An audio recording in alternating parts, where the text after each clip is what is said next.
Hi hello நீங்களாம் கேட்டிருக்கிறது மலேசியகுமார் podcast with me Kumar. எல்லாம் போல இருந்தாலும் சூப்பராக செம்மையாக சாப்பிட உங்களை இருக்குன்னு வேண்டிக்கிறேன். வாங்க இந்த வர எபிசோடுக்குள்ளே போவோம். Malaysia Kumar Podcast.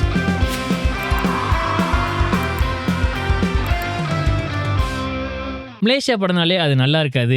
அந்த படம் வந்தாலே அதுக்கப்புறம் நம்ம ஒரு வாரம் கழித்து அந்த டைரக்டர் வந்து ஒரு வீடியோ போடுவார், எங்களுக்கு தயவு செஞ்சு சப்போர்ட் பண்ணுங்கள், இல்லை அந்த 2 வாரம் வாஜிப் தாயங்க வந்து தயவு செஞ்சு இன்னும் எக்ஸ்டெண்ட் பண்ணுங்கள், முதல் 2 வாரத்திலே வந்து பார்த்துருங்க. இந்த மாதிரியான நெரேட்டிவ் தான் பொதுவாக ஒரு மலேசியா படம் வந்துச்சுன்னா, இப்போ இல்லை பட் ஒரு கொஞ்ச நாள் முன்னாடி இப்படி தான் பொதுவாக ஒரு நெரேட்டிவாக இருந்துச்சு. அண்ட் இதெல்லாம் உடச்சி எனக்கு நான் மலேசியாவில் பார்த்தேன் எனக்கு ரொம்ப பிடிச்ச படம் இதெல்லாம் உடச்சி முதல்ல வந்ததுன்னா சஞ்சய் பெருமாளோட ஜாகாட். அதுதான் எனக்கு ரொம்ப பிடிச்ச படம்.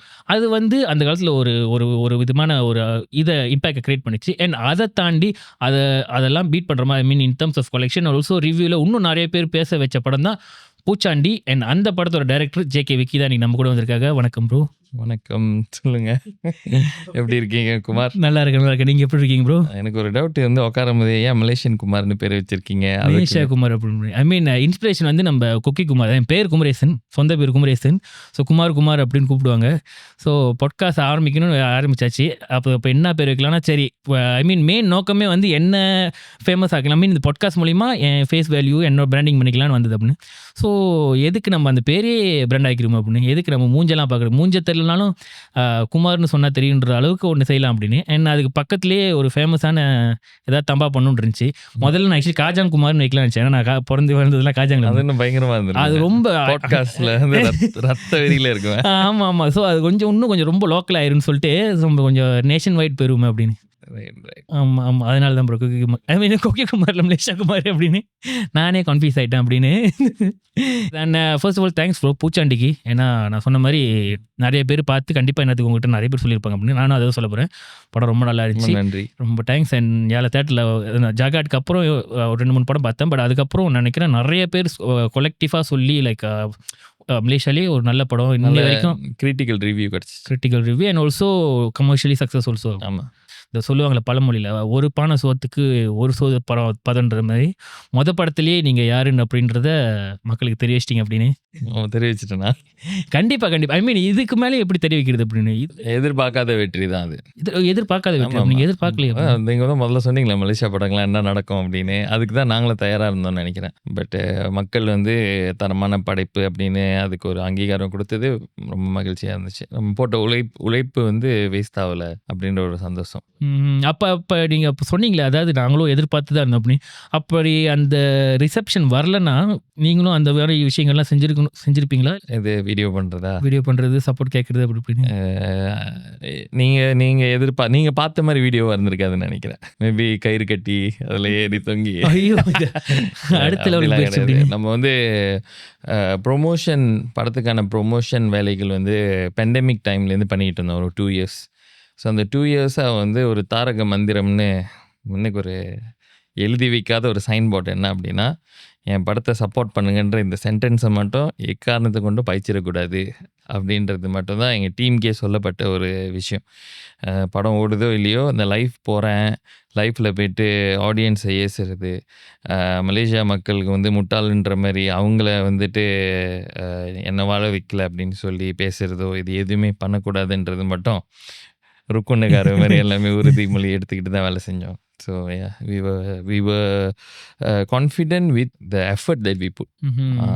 பட் அஃப்கோர்ஸ் அது பெண்டமிக் டைமில் பார்த்திங்கன்னா அந்த சோஷியல் டிஸ்டன்சிங், ஒரு இடம் தள்ளி தான் உட்காரணும் இப்படிலாம் வேறு வந்து சொல்லியிருந்தாங்க இல்லையா. ஸோ அப்போ வந்து எதிர்பார்ப்பும் வந்து நம்மளுக்கு வந்து ஒரு 50% லோவாக தான் இருந்துச்சு. ஏன்னா எப்படியோ நம்ம கற்பனை பண்ணுற கலெக்ஷன்லாம் வராது. இது வந்து ஒரு 50,000 வெளி ஓடுனா போதும் அது அப்படின்னு நினச்சிது. அது ஒரு 1 million கிட்ட வந்துருச்சு. எவ்வளோ நாள் ஓடுனுச்சு மலேசியால? 43 days 43 days ஓடுனுச்சு.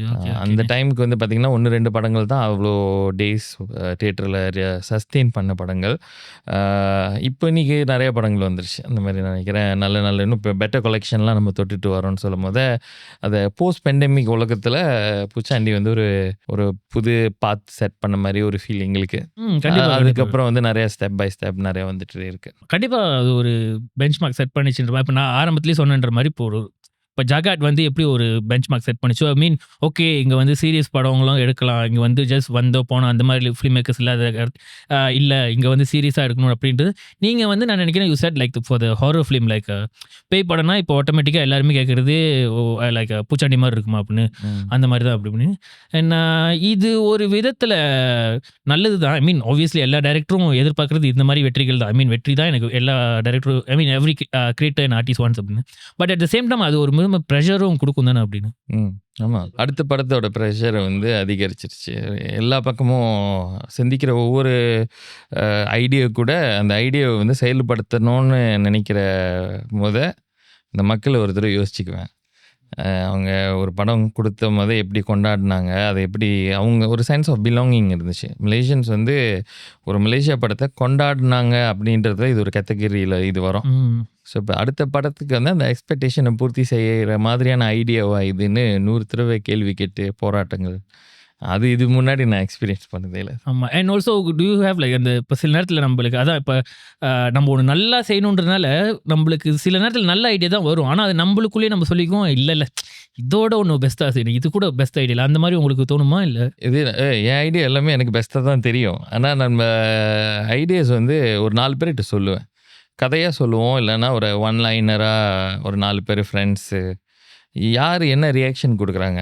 10 பேரில் 10 பேருமே ஒரு கண்ணை ஒரு மாதிரி திறந்தாங்க அப்படின்னா அந்த ஐடியா வந்துட்டு ஒர்க் ஆகும் அப்படின்னு சொல்லி அப்படி தான் அசஸ் பண்ணுவேன் நான். எனக்கு பிடிச்சிருக்குன்னா 100 ஐடியாவும் எனக்கு பிடிச்சிருக்கு.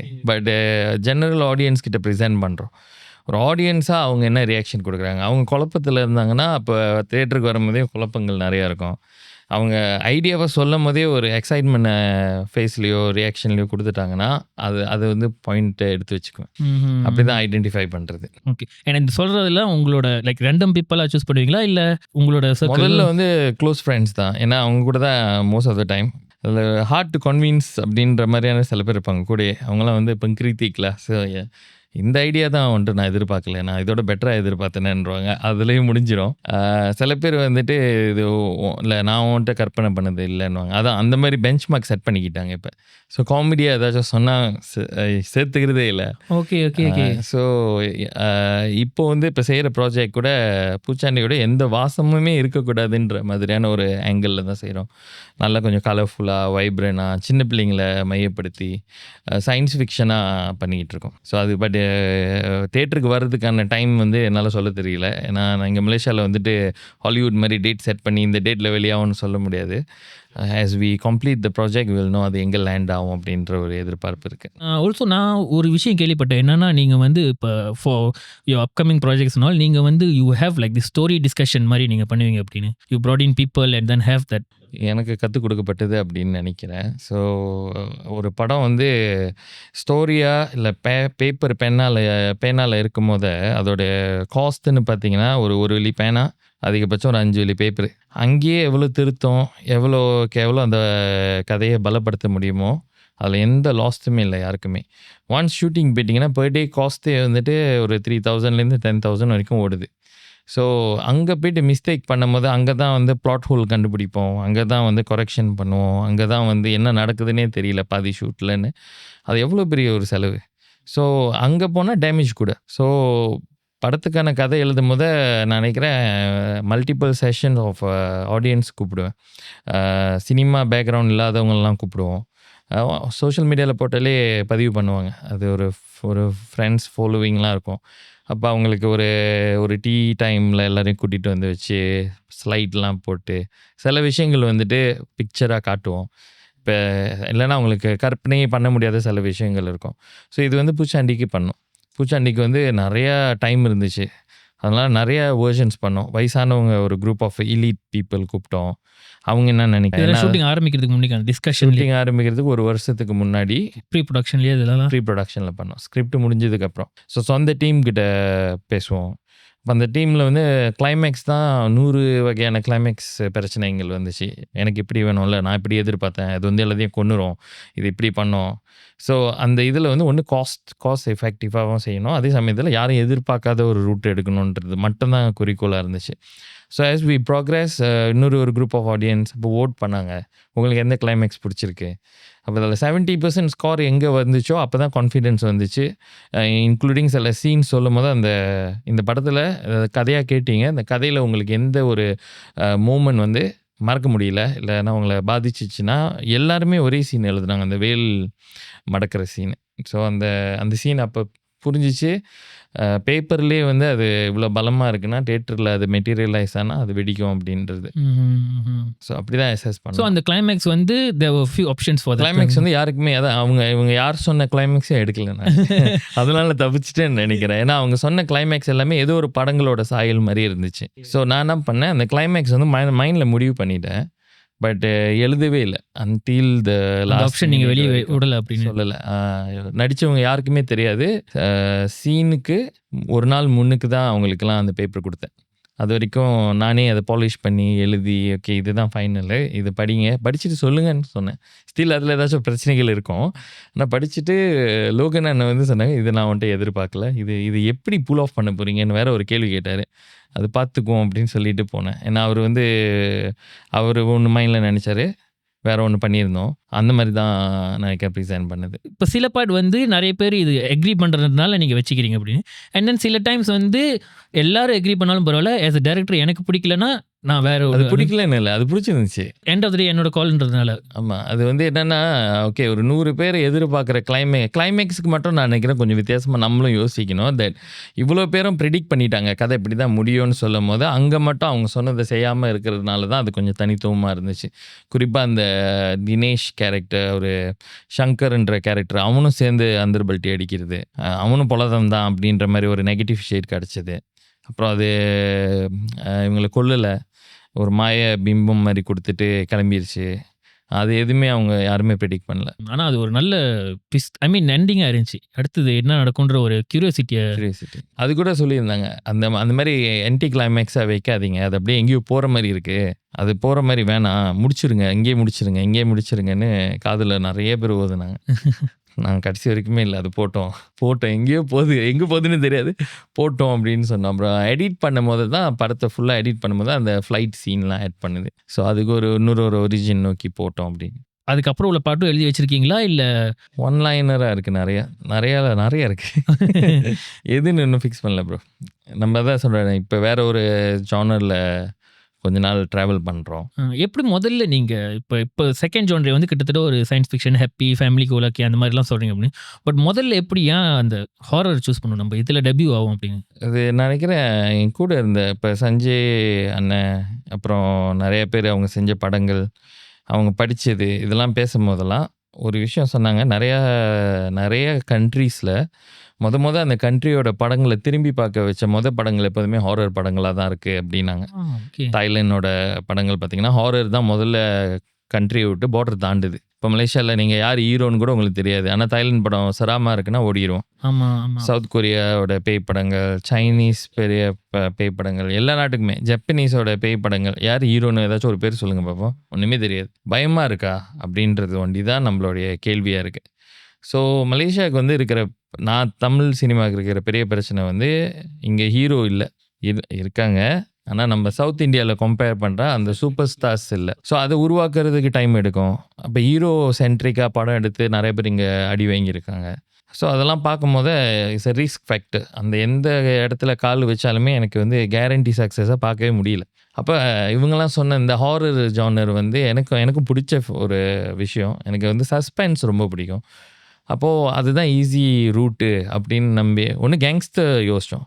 இந்த வாயலண்ட்டான படங்களும் வந்துட்டு அந்த மாதிரி நிறைய ஜெயிக்கிறதுக்கான வாய்ப்புகள் இருக்குன்னாங்க. பட் அதுக்கு வந்து திரும்ப நம்மளுக்கு ஸ்டண்ட்டு, அதுக்கான ஒரு ஸ்பேஸ் தேவைப்படுது, ஸ்பெஷல் எஃபெக்ட்ஸ் எல்லாமே ஹெவியாக போகுது.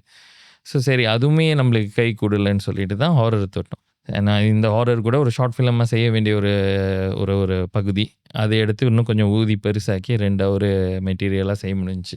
அதுதான் என்ன கேட்டிங்கன்னா பார்டர் தாண்டிச்சு.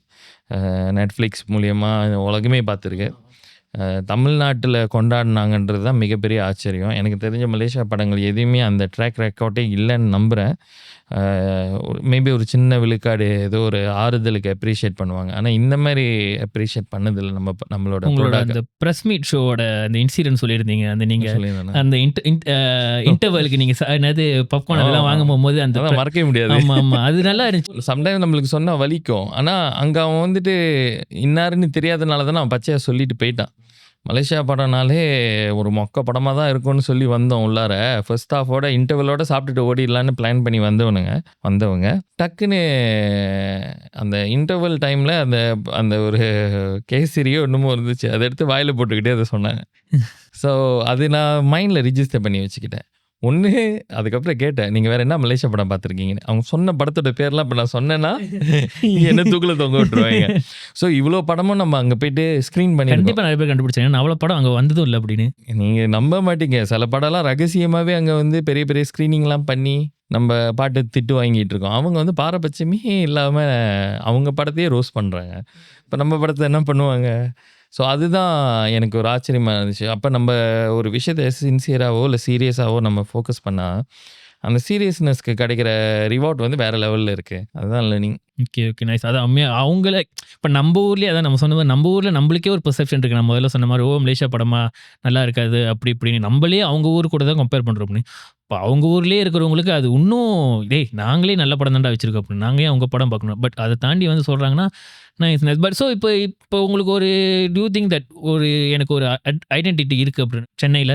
ஸோ அடுத்த படம் சென்னை இல்லையா? சென்னையில் ஐடென்டிட்டி இருக்குன்னு இல்லை, எனக்கு வந்து இங்கேயே ஐடென்டிட்டி கிடைக்குமான்னு ஒரு கேள்வியில் இருந்தேன் நான். ஸோ இங்கே மொத்தமாகவே பூச்சாண்டி மட்டும்தான் என்னோட ஐடென்டிட்டி. அந்த 3 வருஷம் அதை வச்சு தான் ட்ராவல் பண்ணிக்கிட்டு இருக்கேன் நான். ஸோ சந்தோஷமாக இருக்குது. ஒரு சின்சியராக எழுத்துக்கு கிடைச்ச வெற்றி தான் அது. முதல்ல படம் வந்து 2வது எழுதும் அந்த பூச்சாண்டிக்கு வந்து என்ன மரியாதை கொடுத்தோமோ அந்த மரியாதை வந்து உனக்கு திரும்ப கொடுக்கப்பட்டிருக்குன்றது மட்டும் தான் நான் சொல்கிறேன். ஸோ எழுத்தாளராக நம்ம அந்த எழுத்துக்கு ஒரு பெரிய ஒரு வெயிட்டு ஒரு மரியாதையை ஃபோக்கஸ் பண்ணோம்னா அது தானாக தன்னை உருவாக்கிக்கோன்னு நினைக்கிறேன். அண்ட் ஐடென்டிட்டியாக நீங்கள் சொன்னீங்க.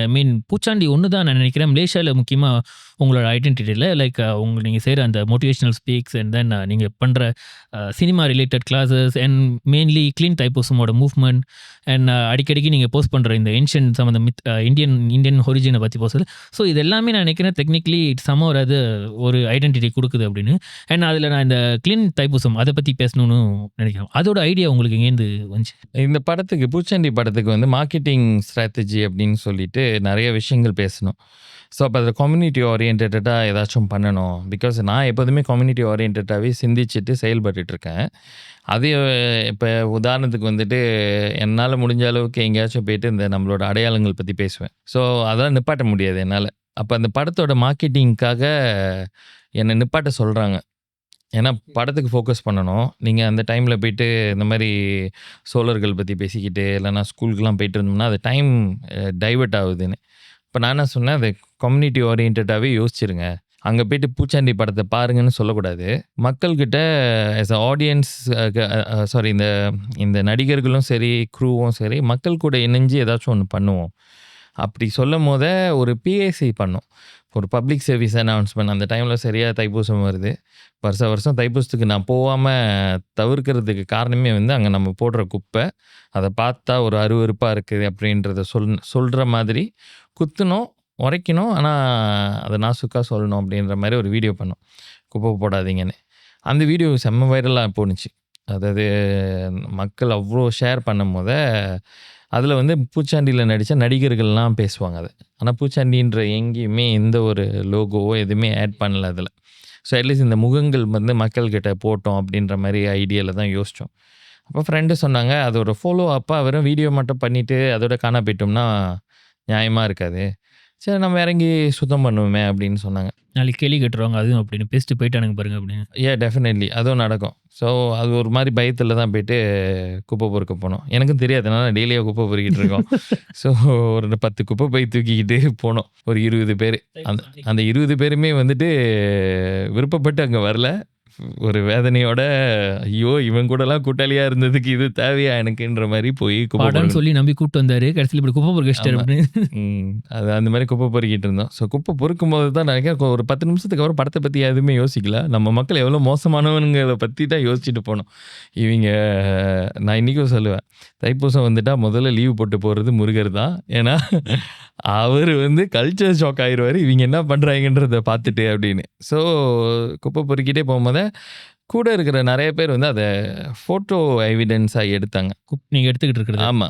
அது வந்து நம்ம பின்னாடி அத பார்க்கும்போது தான் வந்து அது ஒரு பெரிய ஒரு விஷயத்த குடுத்துச்சு. ஒரு 10 நிமிஷம் தான் எடுத்துச்சு அத சுத்தம் பண்றதுக்கு. அவ்ளோ குப்பையும் அவன் காலையிலேருந்து 1 1/2 நாளா போட்டு வச்ச குப்பைய கிளியர் பண்றதுக்கு 10 நிமிஷம் 20 பேர் இருந்தா போதும். இது கூடயா இல்லையா, அங்க மில்லியன் கணக்குல பீப்பிள் இருக்கும். அப்போ அது வந்துட்டு சோஷியல் மீடியால இருக்கிற நெறைய மீடியாஸ்லாம் வந்து அந்த பிஃபோர் அண்ட் ஆஃப்டர் அப்படின்னு சொல்லி குப்பையோடையும், குப்பை இல்லாமலேயும் காமிச்சாங்க இல்லையா? அது திரும்ப இன்னொரு செட் ஆஃப் வைரலா போணுச்சு. அதுதான் எனக்கு குடுத்த ஒரு மோட்டிவேஷன். இது வருஷம் வருஷம் பண்ணுவோம் நல்லா இருக்குன்னு. அப்ப அங்க ஆரம்பிச்சு இன்னைக்கு ஒரு 700 பேர்கிட்ட நாடு முழுக்க குப்பை பொறுக்கிட்டு இருக்காங்க. அந்த டே வரும்போதே சில பேர் அத வந்து ரொம்ப டிவோஷனலா நேர்த்தி கடனாவே நெனச்சு, எத்தனையோ வகையான நேர்த்தி கடன் இருக்கு. அதுல சிலதுக்கு மீனிங்கே தெரியாம பண்ணிக்கிட்டு இருக்கோம். இது ரொம்ப மீனிங்ஃபுல்லான விஷயம். நீங்க எங்கேயோ வந்து போட்டுட்டு போற குப்பைய நான் எடுக்கிறனால நான் குறைஞ்சு போல. அது எனக்கு ஒரு புண்ணியத்த தேடி தரும்னு சொல்லி வந்த ஒரு பார்ட்டிசிபென்ட் சொல்லும்போது தான் ரொம்ப பெருமையா இருந்துச்சு. சாட்டிஸ்ஃபையிங்கா இருந்துச்சு. அந்த கோயில சுத்தம் பண்றது இப்ப நீங்க சொல்றீங்க. அதாவது இப்ப நாங்க குப்பை பொறுக்கிக்கிட்டு இருக்கோம். வருஷம் வருஷம் நாங்க அப்படின்னு. பட் அது சொல்லும்போது என்னமோ அது ஒரு இந்த ஆக்டிவிட்டி மாரி இருக்கு அப்படி. பட் பேசிக்கலி பார்த்தோம்னா, அதுவும் ஒரு புண்ணியத்துல வந்து சேரலாம். ஏன்னா சுத்தம் பண்றது கோயில் தானே. கண்டிப்பா யார் பார்க்குறாரோ இல்லையோ அந்த முருகர் பார்த்துட்டு தான் இருப்பாரு அப்படின்னு. நிச்சயமா. அவரு சொல்லுவாரு அப்படி நான் குடுக்குறேன்ப்பா உனக்கு அப்படின்னு. ஸோ அந்த மாரி உங்களுக்கு அந்த ஹெல்ப் ஐ மீன் அதெல்லாம் பண்ணும்போது அந்த இம்பாக்ட் வந்துச்சா படத்துக்கு ரிசல்ட்டு? இது அந்த ஃபர்ஸ்ட் இயர் பண்ணதா? ம்ஹ்ம். வந்துச்சான்னு நான் கல்குலேட் பண்ணிக்கிட்டு இல்ல. அது ரொம்ப ஐயோ! நான் இது குப்பை பொறுக்கியிருக்கேன். எனக்காக இப்ப படம் ஓடணும் அப்படின்னு அப்படி பேசினா நல்லா இருக்காது. பட் படம் ஓடுனதுக்கு அப்புறம் எல்லாத்தையும் சேர்த்து சம் பண்ணோம். உழைப்புக்கு கிடைச்ச வெற்றி, நம்ம சேவை செஞ்சதுக்காக கிடைச்ச வெற்றியா இருக்கலாம். இதுக்கு முன்னாடிலேருந்தே நிறைய விஷயம் பண்ணியிருக்கோமே. அது எல்லாத்தோட விஷயமும் கை விட்டு போகாம கை குடுத்துருக்காரு கடவுள் அப்படின்னு வேணா ஆறுதல் பண்ணிக்கலாம். ஓகே. அதுக்கப்புறம் இப்ப வந்து ரொம்ப சோல் சாட்டிஸ்ஃபையிங் அப்படின்னு சொல்லுவாங்க. இத நான் இங்க அந்த கேட்டகரியில தான் இதெல்லாம் வச்சு பார்க்க முடியும். ஒரு படத்துக்கான வெற்றிக்கும் இதுக்கும் முடிச்சு போட்டோம்னா அது மடத்தனமா பார்க்குறேன் இப்ப. ஏன்னா இப்ப இது 5 இயர்ஸ் 5th இயர் இந்த வருஷம் பண்ணி முடிச்சோம்.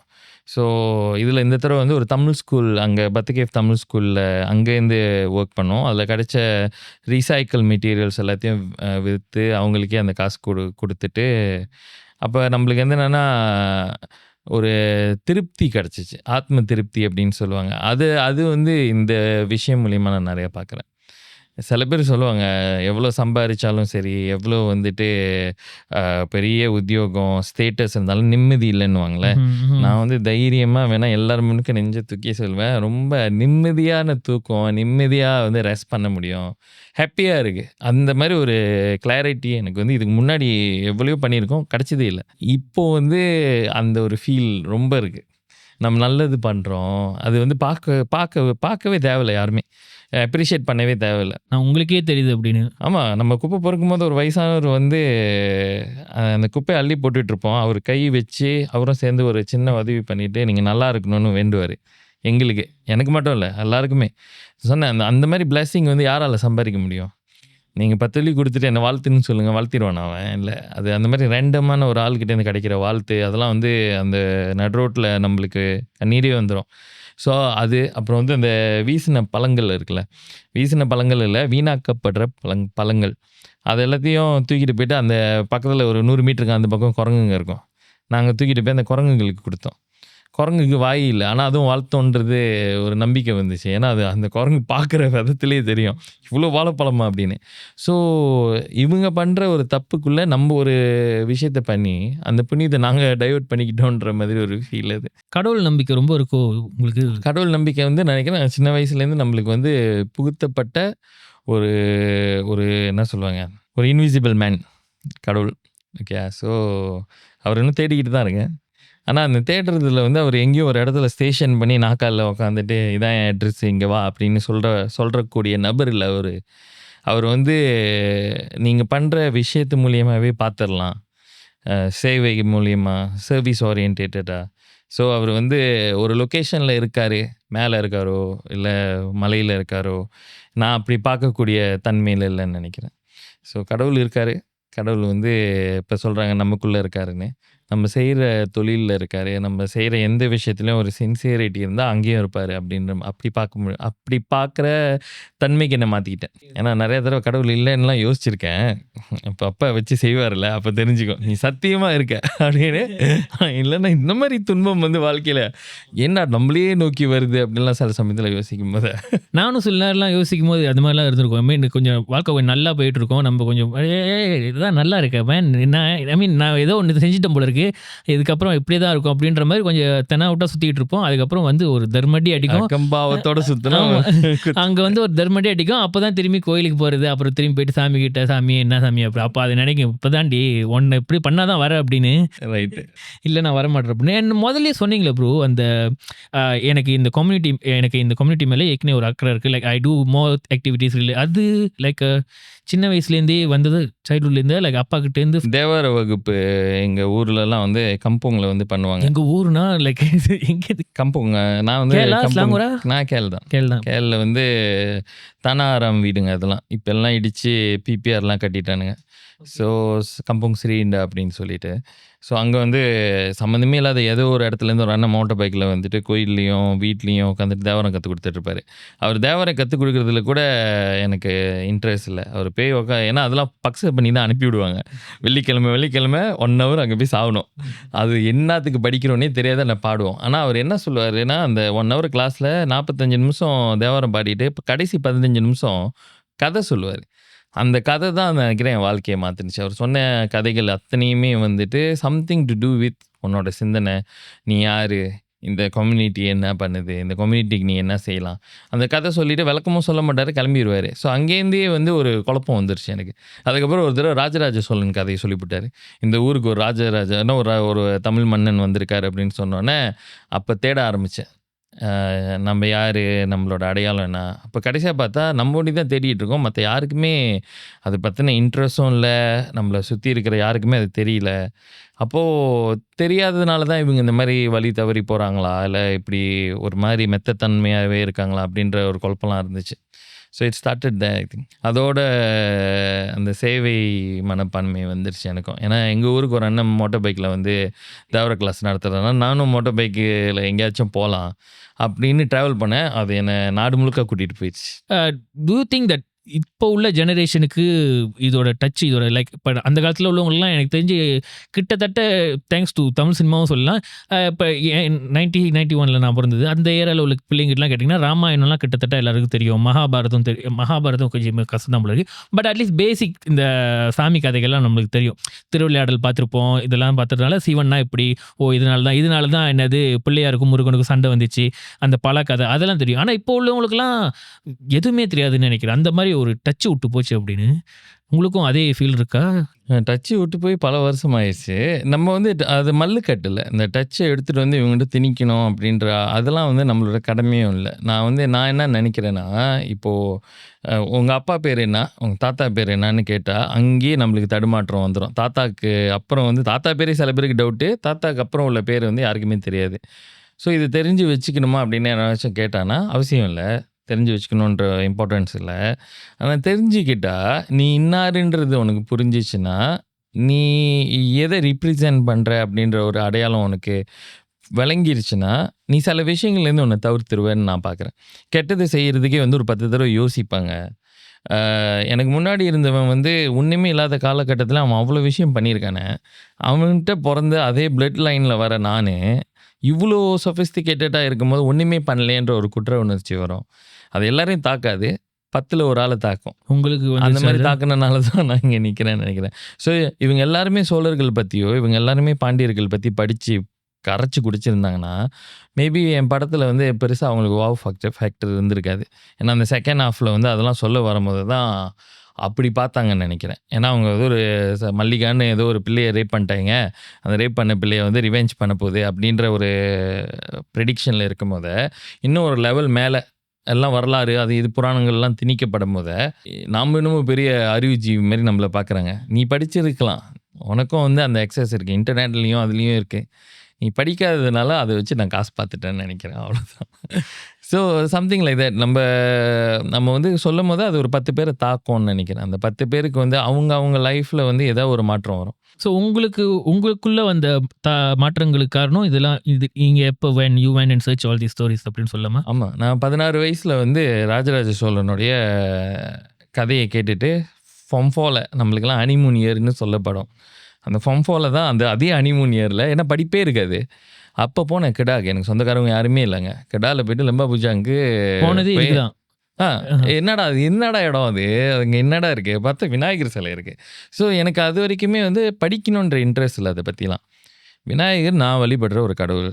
ஏன் இங்கே அம்புன்னு கிடக்கிறாரு, இங்கே ஒரு கண்ணாடிக்குள்ளே ஏன் உட்காந்துருக்காரு, யார் இவரை கும்பிட்டாங்க, அப்படி தேடினது தான். அதை அப்படியே படித்து போய் ஒரு காலகட்டத்தில் தஞ்சாவூர் பெரிய கோயிலுக்கு போய் அந்த கோயிலோட மேலே ஒரு பகுதி இருக்கும், ஒரு மாதிரி ஒரு அறை. அது அந்த அறையில் போய் நின்றேன் ஒரு இடத்துல. அங்கே வரைக்கும் கூட்டிகிட்டு போயிடுச்சு இந்த ஜனி. ஸோ அங்கே போய் நிற்கும் போது அங்கே இருக்கிற என்னை கூட்டிகிட்டு போனவர் வந்து சொல்கிறாரு, இப்போ நீ நின்றுட்டு இருக்கிற அந்த இடத்துல வந்து ஒரு காலகட்டத்தில் ராஜராஜ சோழனோட கால் வந்து பட்ட இடம் அது.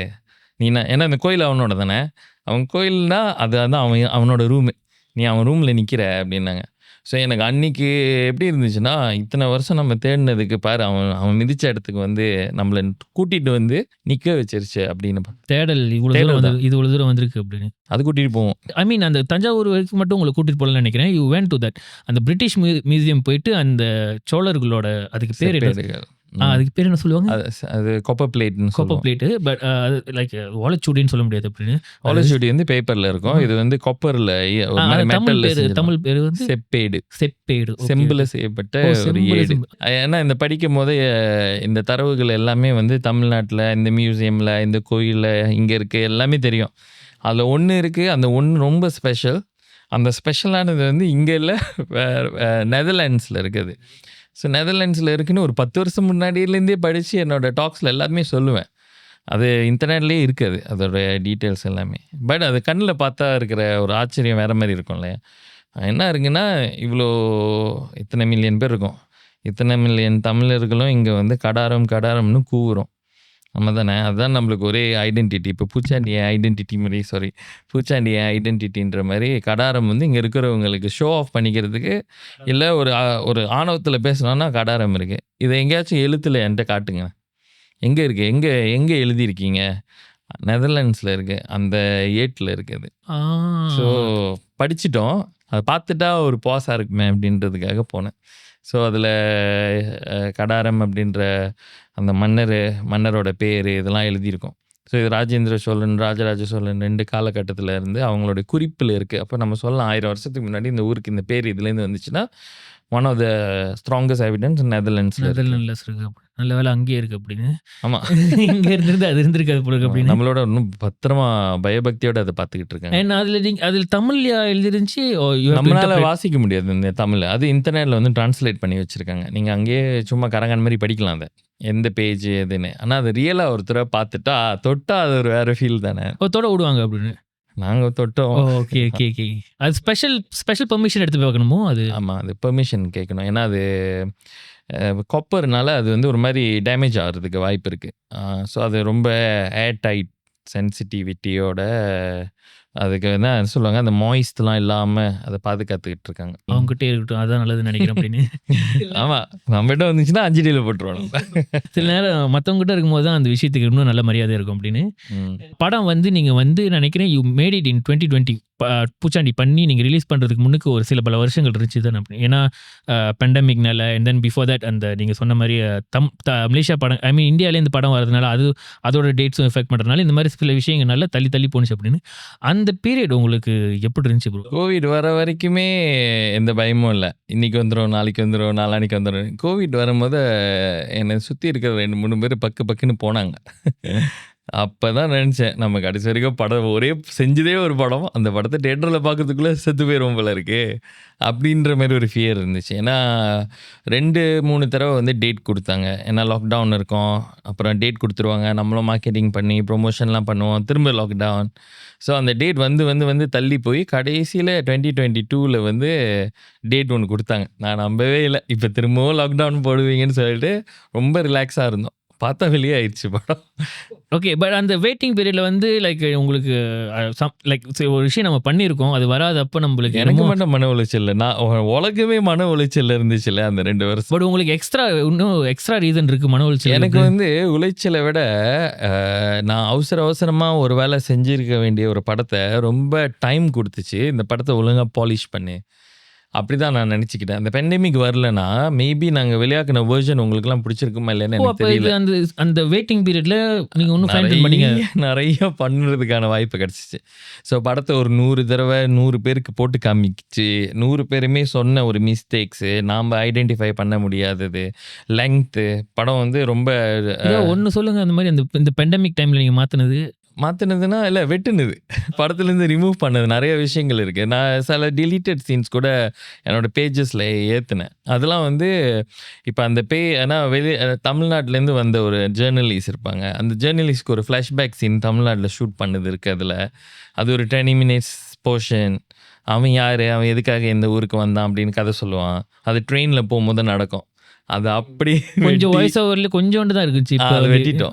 அதை வெட்டிட்டோம். அப்புறம் அதுக்கப்புறம் வந்து நீங்களாம் ஆடும்போது அது பேசுது, நான் விளாண்டு பார்க்குறேன்னு சொல்லிட்டு அவனும் அந்த ஹீரோ இன்னொரு கேரக்டரும் உட்காந்து விளாடுவாங்க. ஸோ அவங்க விளாடும் போதையும் திரும்ப வந்து பேசும். பட் என்னன்னா டூ மெனி டைம்ஸ் இது பேசிக்கிட்டே இருக்க ஒழிய இப்போ தான் கதைக்குள்ளே ஆக்ஷன் வந்துடணும், இந்த நேரத்துக்கு வந்துடணும், இது கொஞ்சம் ட்ராக் பண்ணுது. ஆனால் நான் கேட்கல, நான் வந்து வச்சு தீரணும்னு அடம் முடிச்சுட்டு இருந்தேன். அப்புறம் கடைசியாக ஒரு ஃப்ரெண்டு வந்து சொன்னாங்க, நீ இந்த போர்ஷன்ஸ்லாம் வெட்டிட்டு இந்த படத்தை ஒருத்தரை கம்பைன் பண்ணி பாருன்னு. டீபன் அவரும் ஒரு மலேசியன் டைரக்டர். இப்போ ஸோ அவர் சொன்னதை வந்து கேட்கலாமா வேணாமான்றப்போ ஒரு டவுட்லேயே போயிட்டு கட் பண்ணி அவர் சரியாக டைமிங் கொடுத்துருந்தார். படத்தை பார்த்துட்டு டைம் கோட் எழுதி இந்த டைம் கோட் மட்டும் கட் பண்ணிட்டு பாருன்னு. கட் பண்ணோன்னே ஆமாம் இன்னும் நல்லா இருக்க. ஸோ அது எல்லாமே அந்த பெண்டமிக் டைமில் நடந்துச்சு. ஸோ அந்த வெயிட்டிங் பீரியடில் நடந்துச்சு. சில நேரம் அது எல்லாமே நடக்கிறது நன்மைக்குன்னுவாங்களே, அந்த மாதிரின்ற மாதிரி டிலே ஆனாலும் அது உங்களுக்கு ஒரு அட்வான்டேஜ் ஆயிடுச்சு அப்படின்னு. ஆடியன்ஸ் சில பேர் வந்து படம் முடிஞ்சிட்டோன்னே அப்போ தான் கதை ஆரம்பிக்கிற மாதிரி இருக்குது, டக்குன்னு முடிச்சிட்டாங்க அப்படின்னுவாங்க. இது ஒரிஜினல் வெர்ஷன் பார்த்ததுன்னா நீங்கள் எப்படா முடிப்பீங்கன்னு அப்படி சொல்லியிருப்பீங்க. ஜஸ்ட் மிஸ் ஆகி தப்பிச்சிட்டோம். Okay okay. அப்போ நீங்கள் அந்த படம்லாம் வந்ததுக்கு அப்புறம் திரும்பி அந்த ஃப்ரெண்டை போய் பார்த்தீங்களா? இல்லை மச்சி ரொம்ப நன்றிடா. டெஃபினெட்லி நான் அது அவங்களுக்கு நினைக்க ஆரம்பத்திலே சொல்லிட்டேன். என் படத்தை வந்து காப்பாற்றுனதில் அவங்களாம் முக்கியமான ஒரு நபர்கள். ஏன்னா நம்ம ஷூட் பண்ணும்போது நிறைய செலவு பண்ணியிருக்கோம். ப்ரொடியூசர் பயங்கர செலவு பண்ணியிருக்காரு. அப்போ அதெல்லாம் வெட்டி வீசும்போது வலிக்கும். ஆனால் ஒரு ஆடியன்ஸாக அவர் பார்க்கும்போது அவரை பொறுத்த வரைக்கும் நீங்கள் எவ்வளோ கஷ்டப்பட்டு வேலை செஞ்சீங்கன்றது முக்கியம் இல்லை. எனக்கு இது வந்து லேக் அடிக்குது, இது வந்து தேவையில்லைன்னு நினைக்கிறேன். இது இந்த சங்கை வெளியே எடுத்துகிட்டு நீ இந்த படத்தை பார்த்தாலுமே அது நேர்கோட்டில் தான் போயிட்டுருக்கு, நீ அதை டிஸ்டர்ப் பண்ணிகிட்டு இருக்கேன் நாங்கள். ரைட்டு, எல்லா படமும் கஷ்டப்பட்டு தான் எடுக்கிறது. பட் அதான் நீங்கள் சொன்னது அந்த ஆடியன்ஸாக பார்க்குறது வந்து எனக்கு வந்து அந்த கஷ்டம்லாம் தேவையில்லை, எனக்கு அந்த படம் தான் தேவை அப்படின்னு.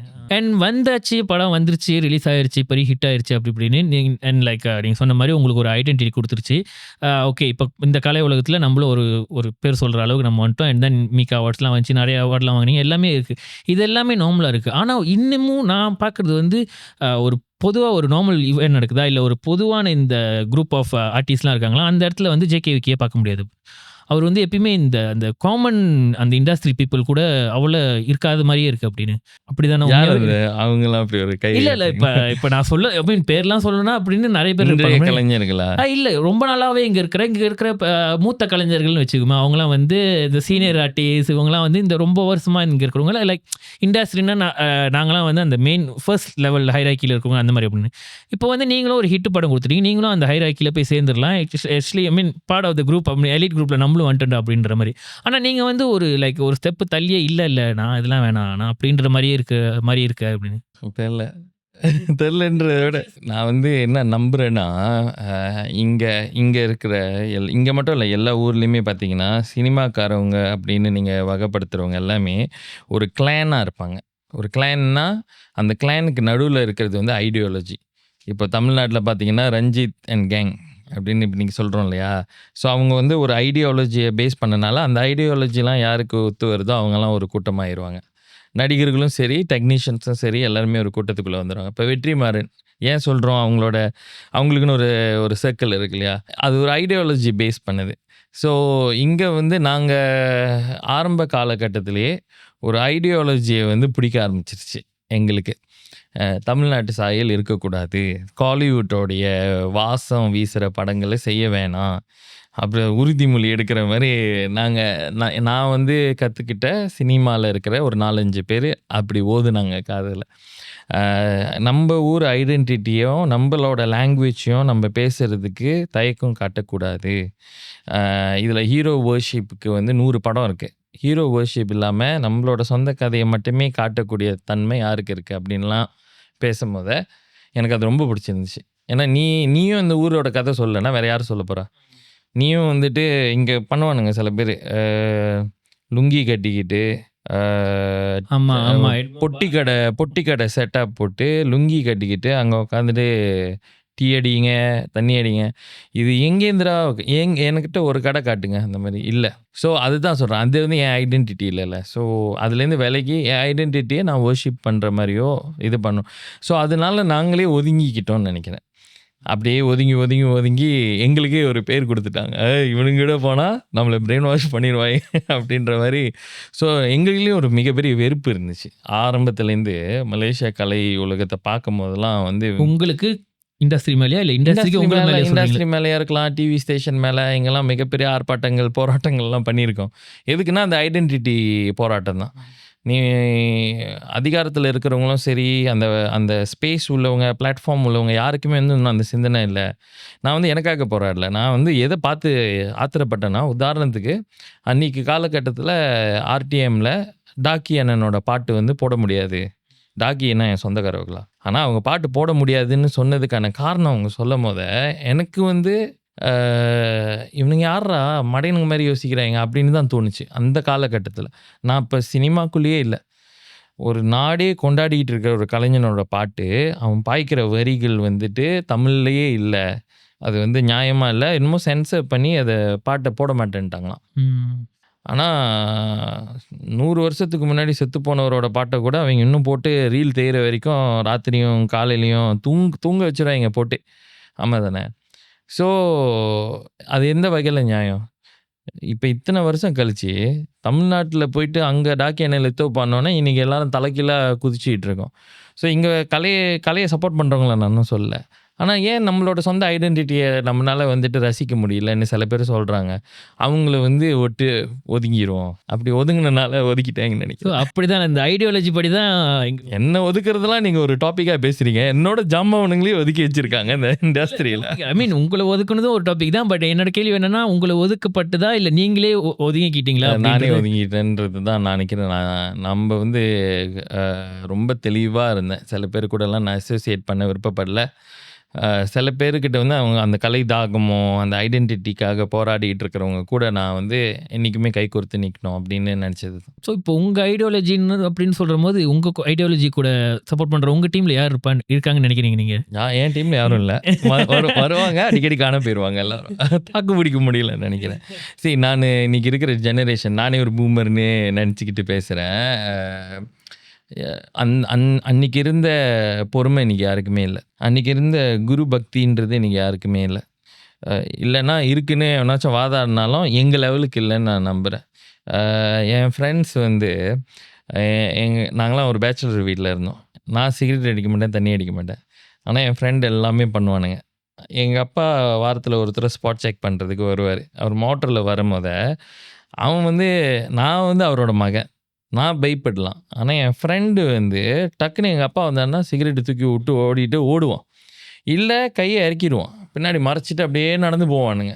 இதெல்லாம் அந்த 90s 80s நீங்கள் பார்க்கலாம். அந்த மரியாதைன்றது வந்துட்டு மியூச்சுவலாக இருக்கும். எங்கள் அப்பா உங்கள் அப்பான்னு இல்லை. இன்றைக்கி இருக்கிற அந்த பையன் தான் என்னடா பார்க்குறேன்னு எங்கள் அப்பாவே கேட்பான். அம்மாவா இல்லையா? உண்மைதான். அவங்க முன்னுக்கு எடுத்து ஊதுவான் அவன். முன்னாடி உங்களுக்கு பாய் ஃப்ரெண்ட் கேர்ள் ஃப்ரெண்ட் இருக்குன்னு நீங்கள் உங்கள் அம்மாட்ட சொன்னீங்கன்னா நாளைக்கு முடிஞ்சிருச்சு, கருவாடாக்கிடுவாங்க உங்களை. இன்றைக்கி நான் போகிற ஸ்கூலில் வந்துட்டு உங்களுக்குலாம் என்ன பிரச்சனை இருக்குதுன்னு சொன்னால் எல்லா பிள்ளையும் பாய் ஃப்ரெண்ட் பிரச்சனை கேர்ள் ஃப்ரெண்ட் பிரச்சனைன்னு கை தூக்கி பேசுதுங்க. பக்கத்தில் டீச்சர் இருக்காங்க. அதுங்களுக்கு வந்து அந்த ஃபியரும் இல்லை, அந்த மியூச்சுவல் விஷயம் இதெல்லாம் வந்து பொதுவாகிருச்சு இல்லையா? ஸோ அந்த மாதிரி வந்து ஒரு ஜெனரேஷனாகவே ட்ரான்ஸ்ஃபார்ம் ஆகிட்டுருக்கு. ஸோ அதில் பெரிய விஷயம் என்னென்னா, இங்கே வாய்ப்புக்காக காத்திருக்கிறது வந்து ஒரு சுகம் அப்படின்னு நினைக்கிறதுக்கு ஆள் இல்லை. அது வந்து ஒரு பெயின், எல்லாருக்கும் பெயின். ஆமா தானே. எனக்கு கிடைக்கல, அவனுக்கு கிடைச்சிருச்சு. எனக்கு கிடைக்கல. ப்ளஷரா இருந்தாலும் ஒரு கஷ்டமான பலி தானே. வலின்னு சொன்னா அது அத எதான் சொன்னா அந்த சுகத்த வந்து ரசிக்க தெரிஞ்சா தான் ஆக்சுவலி வந்து அந்த பெயின் நம்மளுக்கு ரிவார்ட் குடுக்கும். நான் அப்படின்னு நெனைக்கிறேன். இவங்க சின்ன விஷயத்துக்கே நான் எவ்வளோ பெரிய கஷ்டப்படுறேன் தெரியுமா? டேய் யார்றா கஷ்டப்படல? ஸோ அதான் பிரச்சனை. நம்ம வந்து அந்த ட்ரான்ஸ்ஃபர்மேஷனே மாறிருச்சு. என்னால அதுக்குள்ள வந்து நேவிகேட் பண்ண முடியல. நான் வந்து அ படிச்சுட்டு டிகிரி எடுத்துட்டு வரேன். டிகிரி நான் செட் பண்ணிட்டேன். ஸ்டீவன் ஸ்பீல்பர்க்குக்கு பக்கத்துல எனக்கு ஒரு நாற்காலி இருக்கு. நான் அங்க உட்கார போறேன்னு. இண்டஸ்ட்ரிக்கு வந்துட்டோனே, ஒரு நாள் கூட்டிட்டு போய் வேலை செய்ய வைக்கும்போதே, இந்த மாரி ஒரு கேபிள் இருக்கு. அது சேத்துல கிடக்குது. அந்த சேத்துல இருக்கிற கேபிள தொடச்சு வைக்க சொன்னாய்ங்க. எப்படி இருக்கும்? நம்மள வந்து ராக்கிங் பண்றாய்ங்க.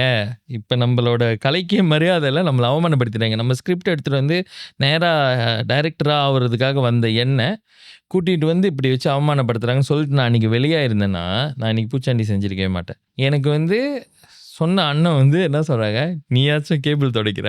நான் வரும்போது என்ன தெரியுமா துடைக்க விட்டாய்ங்கன்னு" சொன்னாங்க. நேரா பாத்ரூம் கழுவ விட்டாய்ங்க. பிகாஸ் நீ ஆக லோ லெவல்லேருந்து கத்துக்கிட்டு வா. அந்த கேபிள் மடிக்கிறது சாதாரண விஷயமே இல்ல. அப்ப அது மடிக்கும்போது 100 தடவ மடிச்சு குடுத்தா, ஒரு அண்ணன் வந்து அத திரும்ப விட்டு வீசுவாங்க. விட்டு வீசி திரும்ப போய் செய்யின்னுவாங்க. அங்க எவன் வந்து கடுப்பாயி கிளம்புறானோ, "நீ வராத, நம்ம கூட ட்ராவல் பண்ணாதன்றுவாங்க." அவ்வளோதான். ஸோ நான் வந்து என்னன்னா, ஓகே எப்படிண்ணே மடிக்கிறது சொல்லித்தாங்க. ஸோ சொல்லி இப்ப கேட்டீங்கன்னா கத்துக் குடுப்பாங்க. அவ்வளோதான். எனக்கு அந்த மாரி எல்லா டிபார்ட்மெண்ட்லயும் இருக்க ஆசை. இந்த சவுண்ட் டிபார்ட்மெண்ட்டு, மைக்கு போட்டுறது. அப்பதான் எனக்கு தெரிஞ்சுச்சு. என்ன அறியாமலே நான் வந்து ஆக்சுவலா எல்லா டிபார்ட்மெண்ட்டோட பேசிக் லெவல் நாலேட்ஜும் எனக்கு இப்ப தான் வந்துகிட்டு இருக்கு. கடைசியா தான் கேமராவ தொட விட்டாங்க. கேமராவ தூக்கவே விட முடியாது. ஏன்னா உழுந்தா அதான் எக்ஸ்பென்சிவான அன்னைக்கு டேட்டுக்கு இவ்வளோ பெரிய கேமரா. இந்த பேத்தா கேம் அதெல்லாம் வந்து ஹேண்டிலே பண்ண விட மாட்டாங்க. ஸோ அது உங்க கையில குடுக்குறாங்கன்னா, உங்க மேல ட்ரஸ்ட் வந்துருச்சுன்னு அர்த்தம். தென் ஒரு கட்டத்துக்கு அப்புறம் நீங்க கேட்க தேவையில்ல. அந்த நாற்காலி உங்களுக்குன்னு ரெடியா இருக்கும். நாற்காலில உட்கார வைப்பாங்க. ஸோ இந்த ப்ராசஸ்ஸு ஒரு 5 இயர்ஸ் எடுத்துச்சுன்னா, இன்னைக்கு வந்து அத ஸ்கிப் பண்ணிறலாம். நேரா ஒரு ஷார்ட் ஃபிலிம் செஞ்சுட்டு நாற்காலில உட்காந்துரலாம். தப்பே கிடையாது. ஆனா, இது 2யும் கம்பேர் பண்ணீங்கன்னா, நீங்க அடி வாங்கிருவீங்க அவ்வளோதான். ஸோ நான் வந்து என்னன்னா, அந்த எத்திக்ஸ் ரொம்ப முக்கியம்னு நெனைக்கிறேன். நான் யார ரிப்ரசன்ட் பண்றேன்னா, எனக்கு கத்துக் குடுத்த எல்லா சினிமாக்காரவங்களையும் சேர்த்து தான் நான் ரிப்ரசன்ட் பண்ணி நிக்கிறேன். அப்படி நான் பயந்துகிட்டே இருப்பேன். இன்னைக்கு இருக்கிற பசங்களுக்கு வந்து ஐ டோன்ட் திங்க் ஸோ அந்த அந்த அந்த பயமும் இல்ல, மரியாதை இல்லன்னு நெனைக்கிறேன். ஸோ அது ஒண்டி தான் வருத்தமான விஷயமா பார்க்குறேன். அத கத்துக் குடுக்கவே முடியாது. அது வந்து ஒரு ஜெனரேஷனுக்கே இல்லன்னு அது மாறிருச்சு. இல்லன்னு இல்ல. They define it in a different sense. நம்ம நெறைய விஷயத்த அந்த நீங்க சொன்ன மாரி காமனா ஆக்குனனால, இப்ப லைக் அந்த காலத்துல தண்ணி அடிக்கிறது. இப்ப வந்து ஜஸ்ட் கேஷுவல் ட்ரிங்க் அந்த மாரி ஒரு ஒரு ஒரு தப்ப நியாயப்படுத்திடுறோம் அடிக்கடி. தப்ப வந்து ரொம்ப காமன் ஆகி அது வந்து தப்பே இல்லாம ஆயிருச்சு அப்படின்ற மாரி. சின்ன உதாரணம் சொல்லணும்னா, இப்ப நீங்க சொன்னீங்கல்ல அந்த சிகரெட்ன்ற மாரி, அந்த காலத்துல வந்து இப்ப நம்ம வந்து ஒரு உட்காந்துருக்கோமா வீட்ல ஹால்ல உட்காந்துருக்கோமா, கால் மேல கால் போட்டு உட்காந்துருக்கோமா, ஒரு நம்மளோட வயசு கூட அந்தவங்க அந்த சும்மா கிராஸ் பண்ணி போனாலே அந்த கால கீழ வச்சுருவோம். ஏன்னா இல்ல ஆமா. வயசானவங்க போறாங்க அப்படின்னு. ஆனா இப்ப பார்த்தீங்கன்னா, அதெல்லாம் இல்ல. ஏய் என் காலு, நான் போடுறேன் என் கால் மேல என் கால் போட்டா உன் மரியாதை என் கால்லையா உன் மரியாதை வந்து நிக்குது அப்படின்ற மாரி டிபேட் வந்துருச்சு. டிபேட் வந்துருச்சு. அப்படி அம்மா நான் பேசாம போயிருந்தா கூட மரியாதையோட போயிருப்பேன் அப்படின்ற மாரி ஆயிருச்சு அப்படின்னு. நான் அதான் நினைக்கிறேன். அது ஒரு பெரிய ஒரு ஒரு சாப்டரயே நம்ம தொலைச்சுட்டோம். அது வந்து ஒரியான விஷயம் கிடையாது. இன்னைக்கு இருக்கிற ஜெனரேஷன் கூட நம்ம ஒத்துழைச்சு வேலை செய்யணும்னு நெனைச்சா, அதெல்லாம் சகிச்சுக்கணும். இல்லையா, கெத்தாவே ஒரு கார்னர்ல நின்டுட்டு போயிட்டே இருக்கிறது பெட்டர்ன்னு நெனைக்கிறேன். நீங்க உங்க செட்ல இப்ப வர யங்ஸ்டர்ஸ் உங்க கூட கீழ க்ரூவா ஜாயின் பண்ணாங்கன்னா, நீங்களும் அதே மெத்தட் தான் அதே மெத்தட்ல தான் சொல்லிக் குடுக்குறீங்களா? லைக் நான் வந்து நினைக்கிறேன் மொத ரூல்ஸே சொல்லிருவேன். நீ வந்து 1 வாரத்துல தயாராகு ஓடி போறதுக்கு. ஏன்னா நீ 1 வாரம் தாண்டிட்டேன்னா கொஞ்சம் சந்தோஷப்படுவேன் உன்ன. இந்த மொத வாரமே ஒருத்தர் 2 பேர் லெட்டர் குடுத்துட்டு, முடியலண்ணே கிளம்பிடுறேன். ஸோ பூச்சாண்டியில நடந்திருக்குது. இப்ப செய்ற ப்ராஜெக்ட்ஸ்லயும் நடந்திருக்கு. ஓடி போயிருவாய்ங்க. ஏன்னா அவங்களோட பாடி அந்த மாரி என்டூர் பண்ணதே இல்ல. இப்ப நான் வந்து எனக்கு 40 வயசு. நான் உன் கூட சேர்ந்து மல்லு கட்டிட்டு ஓடிட்டுருக்கேன். ப்ளஸ் ஸ்கிரிப்ட்டு, ப்ளஸ் அந்த டெக்னிக்கல் ஒர்க் இது எல்லாத்தையும் கமாண்டிங் பவர் பண்றதுன்றது சாதாரண வேலையே இல்ல. ஆனா நீ என்னோட பாதி உடம்பு யங்கா இருக்கிற உடம்பு தாக்கு பிடிக்க முடியலன்னா எப்படி? ஸோ எனக்கு அதான் ஆச்சரியம். அப்ப அது ஒரு தடவ தாண்டி வந்துட்டேன்னா, ஓகே நான் ஒரு ரெஸ்பெக்ட் குடுப்பேன். Okay you survived it. இந்த இந்த ஷூட்டை நீ சர்வைவ் பொறுப்பை பண்ணிட்ட. பார்த்து பயமா இருக்குன்னு நினைக்கிறேன் அவங்களுக்குலாம். மல்டி டாஸ்கிங்ன்றது வந்து இன்னைக்கு ஜெனரேஷனுக்கே நான் வந்து சொல்கிற ஒரு இது அவங்களுக்கு லேக்கிங்காக இருக்குன்னு தோணுது எனக்கு. இல்லை அவங்க ரொம்ப செலக்டிவான ஒரு ஹியரிங்குள்ளே இருக்காங்க. அவங்களுக்கு இதுனா இது மட்டும் தான் பிடிக்குது. அப்போ இதை தாண்டி இருக்கிற எங்கேயுமே வந்து டைவர்சிஃபைடாக பார்க்கவே மாட்டாங்க. நம்ம வந்து மல்டி டாஸ்கிங் தான் நம்மளுடைய கேமே. மூவி வந்துட்டு இஸ் ஆல் ரவுண்டில் இருக்கிற எல்லா விஷயத்தையும் நீங்கள் ஒரு குதிரை மாதிரி வண்டியை வந்து நேவிகேட் பண்ணி கொண்டு போகணும். ஒரு குதிரைக்கு மட்டும் தான் சோறு போடுவேன், இன்னொரு குதிரையை நான் பார்க்க மாட்டேன்னா அடித்து சதற வேண்டியதான். ஸோ அந்த பிரச்சனை இருக்குது நான் பார்த்ததில். We have to address that. இல்லைன்னா ட்ரெயின் பண்ணணும் இவங்கள. ஸ்கிரிப்டுனா அவன் ஸ்கிரிப்ட் மட்டுமே உக்காந்துடுறான், அவன் டெக்னிக்கலை தொடமாட்டான்னு இல்லை, அவனுக்கு ஏறவே மாட்டேங்குது, இல்லை அதை கருத மாட்டான். நம்ம வந்து எல்லாமே ஃபன்னாக பார்ப்போம் இல்லையா, அது வந்து ரொம்ப நேரோ ஆயிடுச்சு. ஏற மாட்டுறதுன்றதோட அது ஏறும் நான் நினைக்கிறேன். அந்த இன்ட்ரெஸ்ட் முதல்ல வரணும் அப்படின்னு. ஏன்னா ஜெனரேஷன் டிஃப்ரெண்ட் இருந்தாலும் பேசிக் பாடி பார்ட்ஸ் அந்த மூளை எல்லாம் ஒன்று தானே அப்படின்னு. ஜஸ்ட் அதை நம்ம வேறு மாதிரி டியூன் பண்ணியிருக்கோம், அவங்க வேறு மாதிரியான டியூனிங்கில் வந்திருக்காங்கன்ற மாதிரி அதுதான் நினைக்கிறேன் பெரிய டிஃப்ரெண்ட். கண்டிப்பாக. Okay nice. அண்ட் கடைசியாக ஒரு கேள்வி ப்ரோ, நம்ம அடுத்தது ரேபிட் ஃபயர் போகிறதுக்கு முன்னாடி அப்படின்னு, இந்த இண்டஸ்ட்ரியில் வந்து நம்ம முதல்ல நான் இன்ட்ரோடக்ஷன் சொல்கிறேன் என்னென்னா, படம் வெளியாக்கிடுவாங்க, அதுக்கப்புறம் இந்த மக்கள்கிட்டேருந்து சப்போர்ட் கேட்காம அப்படின்னு. எனக்கு என்ன கேட்கணும்னு நினச்சேன்னா, இந்த இண்டஸ்ட்ரியில் உங்களுக்குள்ளேயே நீங்கள் முதல்ல எப்படி அதை சப்போர்ட் பண்ணிக்குது அப்படின்னு. இப்போ ஏன்னா நான் ஏன் இந்த கேள்வி கேட்கணும்னு நினச்சேன்னா, இடையில வந்து ஒரு படம் வந்துச்சு, மிருகசிரசம்னு ஒரு படம் வந்துச்சு. அந்த படம் வந்து நீங்களும் வீடியோலாம் போட்டிருந்தீங்க, லைக் வந்து பார்க்கணும் அப்படின்னு நிறைய பேர் போட்டிருந்தாங்க, டைரக்டர் சஞ்சய் அப்படி இப்படி. நான் கூட எனக்கும் அதே மாதிரி தான், எனக்கு இந்த வந்து படம் வந்துச்சுன்னா இந்த போடுங்க பாருங்க, போய் பாருங்க தயவு செஞ்சு, அது மாதிரி அந்த வீடியோ செய்ய பிடிக்காது. அந்த மாதிரி லைக் எனக்கு அது பிடிக்காது. ஏன்னா லைக் படம் பேசணும், ஏன் நீங்க பேசுறீங்க அந்த மாதிரியான.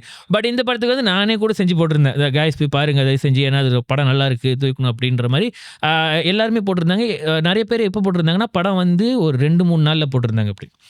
எனக்கு என்ன டவுட் வந்துச்சுன்னா, படம் வந்து ஒரு 2 வாரத்துக்கு கடைசியில் வந்து எல்லாருக்கும் கண்டிப்பாக இண்டஸ்ட்ரியில் உள்ளவங்களும் எல்லாருக்குமே தெரியும், இந்த 2 வாரம் வாஜிப் தாயாங் அதில் தான் வந்து எல்லாரும் பார்க்கணும் அப்படி இப்படின்றதுன்னு.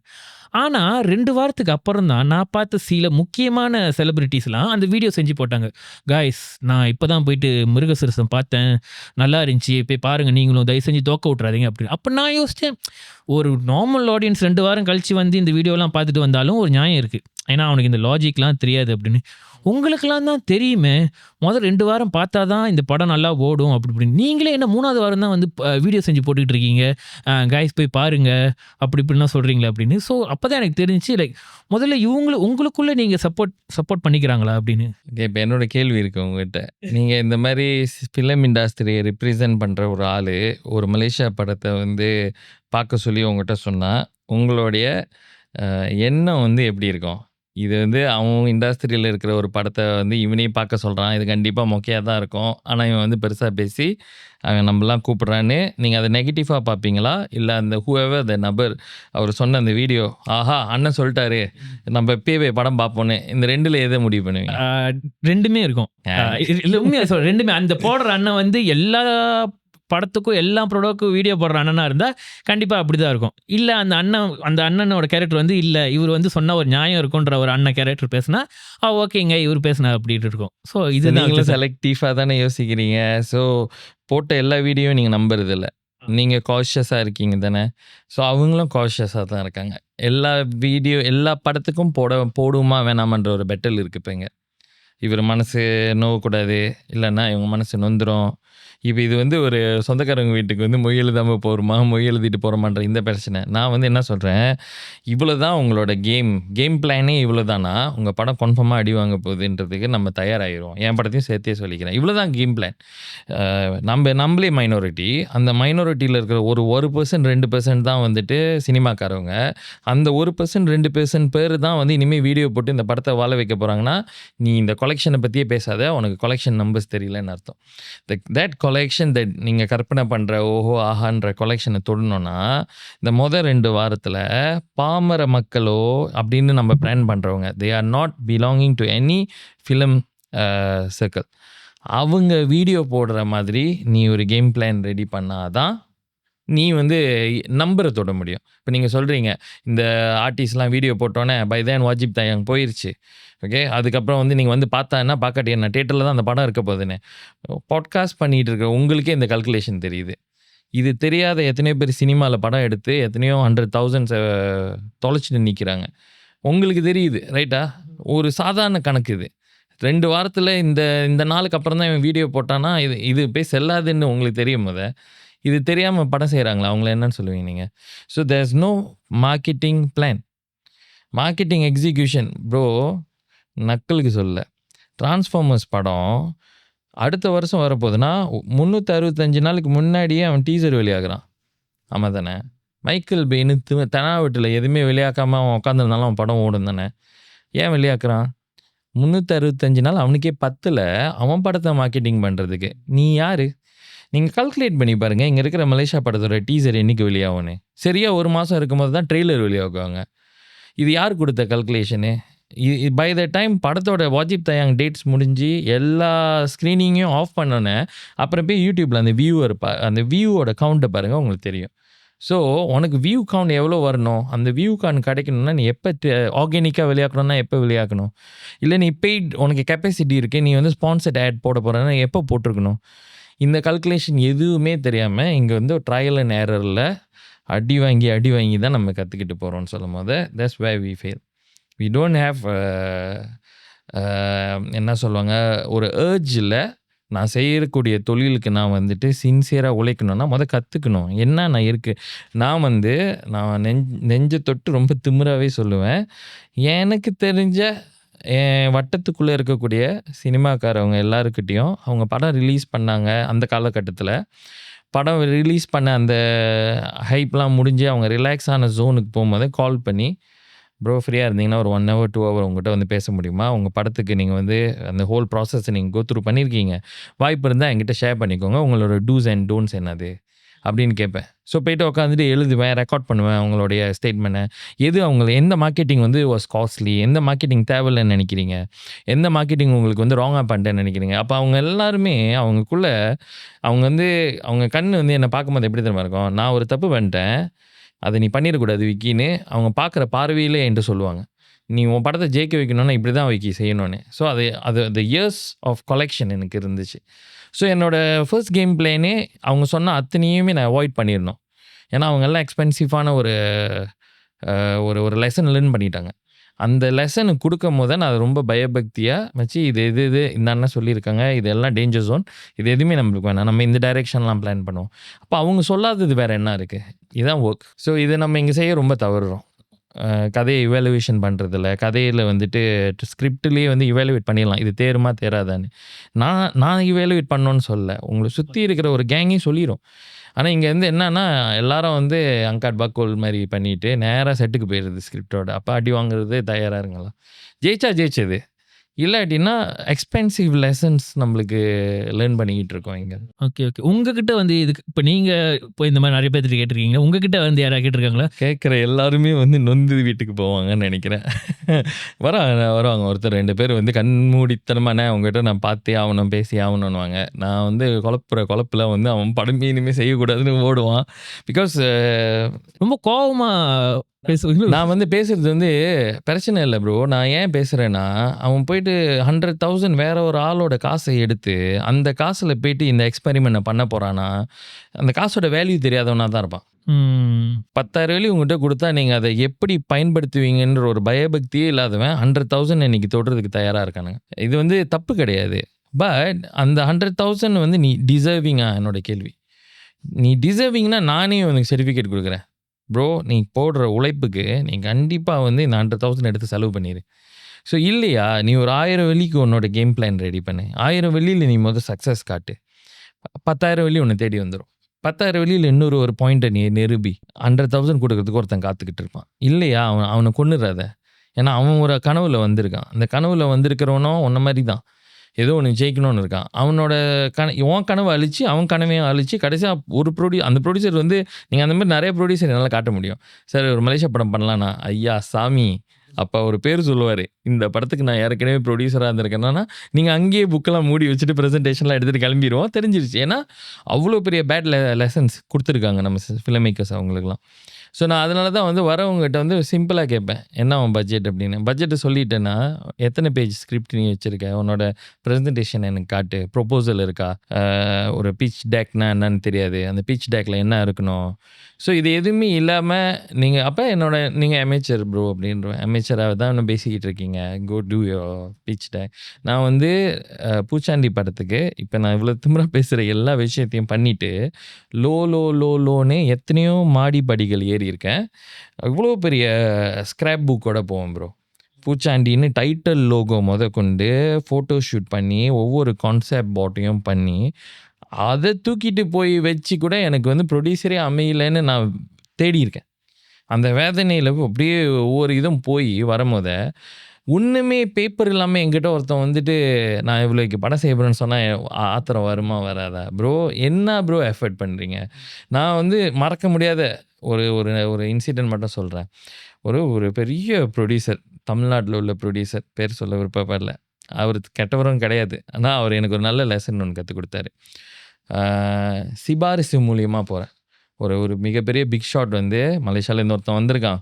இவன் வந்து பூச்சாண்டி படத்துக்கு வாய்ப்பு தேடிக்கிட்டு இருந்த காலகட்டம் இது 2017. அப்போ ஒன்றும் படம் ஒன்றும் ஸ்டார்ட்டே பண்ணல. எனக்கு ப்ரொடியூசர் இன்னும் 100% அமையல.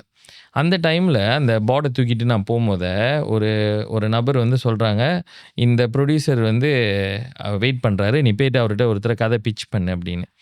ஸோ நான் நேராக ஹாப்பியாக போயிட்டேன். அவங்க லோகோலாம் நீங்கள் பார்த்தீங்கன்னா உங்களுக்கு தெரியும், படத்துலலாம் வந்த லோகோ. ஓகே ரைட்டு, இவங்க நம்மளுக்கு அப்பாயின்மெண்ட் கொடுத்துட்டாங்கன்னு சொல்லிட்டு உள்ளார இறங்குறேன்.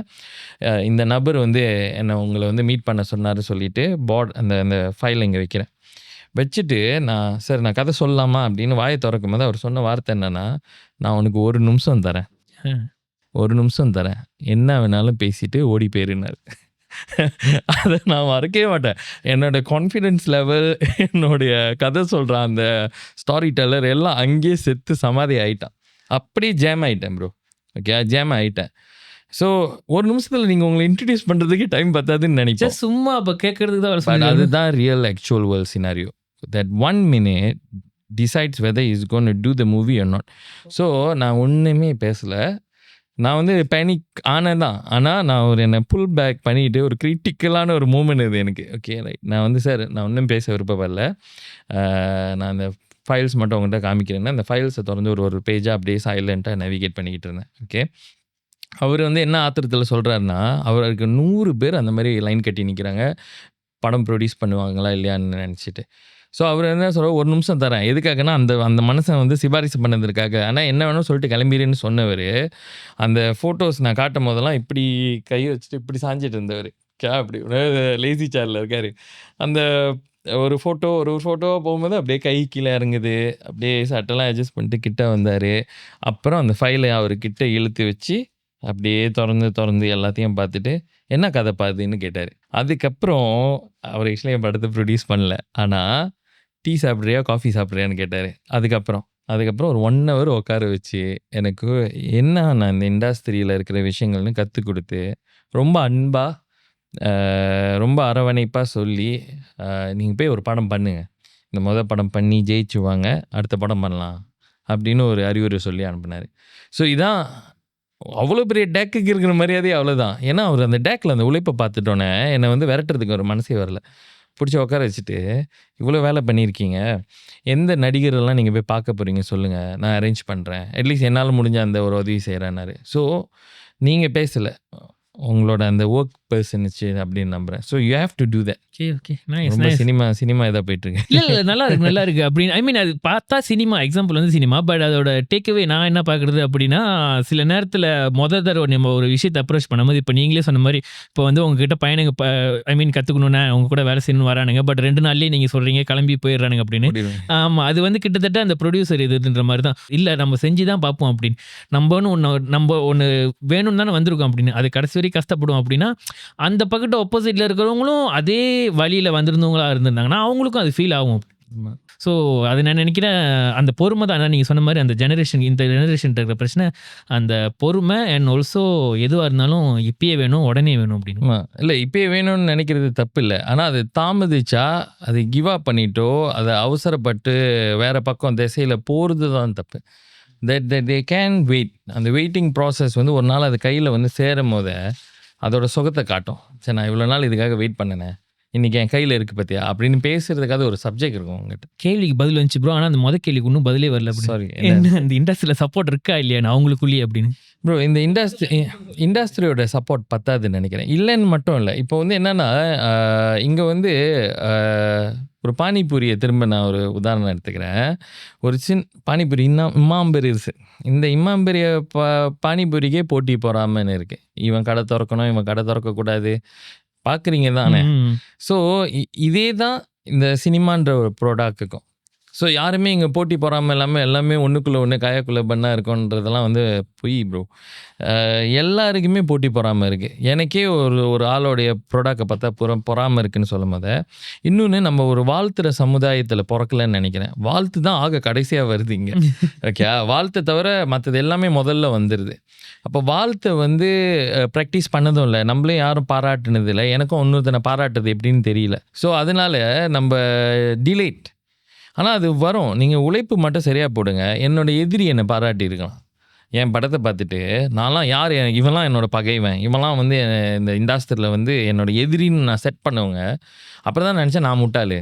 அதாவது உன் படைப்பு அவங்களே வந்து உங்ககிட்ட கை கொடுத்து உன்னை கட்டி பிடிச்சி அரவணைச்சி நான் வாழ்த்துக்கள் சொல்ல வச்சிருச்சுன்னா, இங்கே அந்த மாதிரியான பிம்பத்தெல்லாம் தூக்கி போடு. நீ ஏன் வந்து நினச்சிட்டு இருக்க அவன் வந்து வேறு குரூப், நான் வேறு குரூப், அப்படிலாம் கிடையாது. Just that wave length is of course is a major issue. Other then that நம்மளுக்கு வந்து போட்டி பொறாமைகள் அப்படின்றது வந்து சின்ன இண்டஸ்ட்ரினால அந்த வாய்ப்பு ரொம்ப குறவாக இருக்குது. ஒருத்தனுக்கு வாய்ப்பு கிடச்சிருச்சுன்னா முடிஞ்சு, மற்ற எல்லாருமே அவனுக்கு எனிமி. இப்போ அந்த வாய்ப்பு கிடச்சி ஒருத்தன் வேலை செஞ்சுட்டு இருக்கான்னா, இந்த வேலை செய்யாத அத்தனை பேரோட வாயும் மென்னுக்கிட்டு இருக்கோம் அவனை பற்றி. ஆமாம் தானே? எல்லாருக்கும் வேலை இருந்துச்சுன்னா யார் வாயும் இல்லாது ப்ரோ, எல்லாரும் வேலை செஞ்சுட்டு இருப்போம் பிஸியாக. அதுதான் இங்கே இருக்கிறது. ஸோ நம்ம ஓவர் தி இயர்ஸ் நம்ம அப்படி ட்ரெயின் பண்ணி வந்திருக்கோம். அதை மாற்றிக்கிறதுக்கு டைம் எடுக்கும். ஆனால் இண்டஸ்ட்ரி வந்து முன்னையோட ரொம்ப ஹெல்த்தியாக இருக்குது என்ன கேட்டிங்கன்னா. முன்ன இருக்கிற ட்ராக் ரெக்கார்டோட இப்போ மாறிடுச்சு. இப்போ கொலபரேஷன்ஸ் அதை ஏன்னா நம்மளுக்கு இன்றைக்கி இருக்கிற மீடியமும் வந்துட்டு ரொம்ப மாறும் போது இப்போ நான் யோசிப்பேன், நீங்கள் யாரும் எனக்கு தெரியாது, இந்த இன்டர்வியூ எனக்கு தேவையா இப்படி யோசிச்சுன்னா நான் வீட்டில் இருந்துருக்கணும்.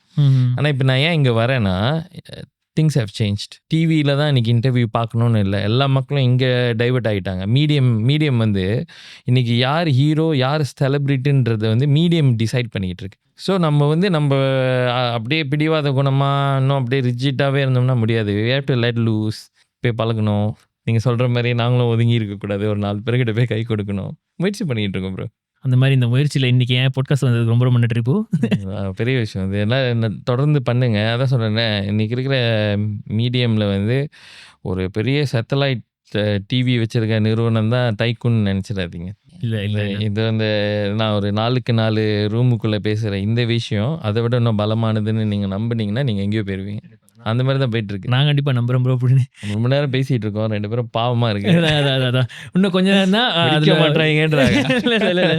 இல்லை இப்போ இன்னும் கொஞ்சம் டீப் டாக்ஸாக இருக்குது அப்படின்னு. நம்மகிட்ட ஒரு ரேபிட் ஃபயர் இருக்குது ப்ரோ, அதோட முடிச்சிடும் அப்படின்னு. அதுதான் என்னோட வீக்கஸே. சொல்லுங்க.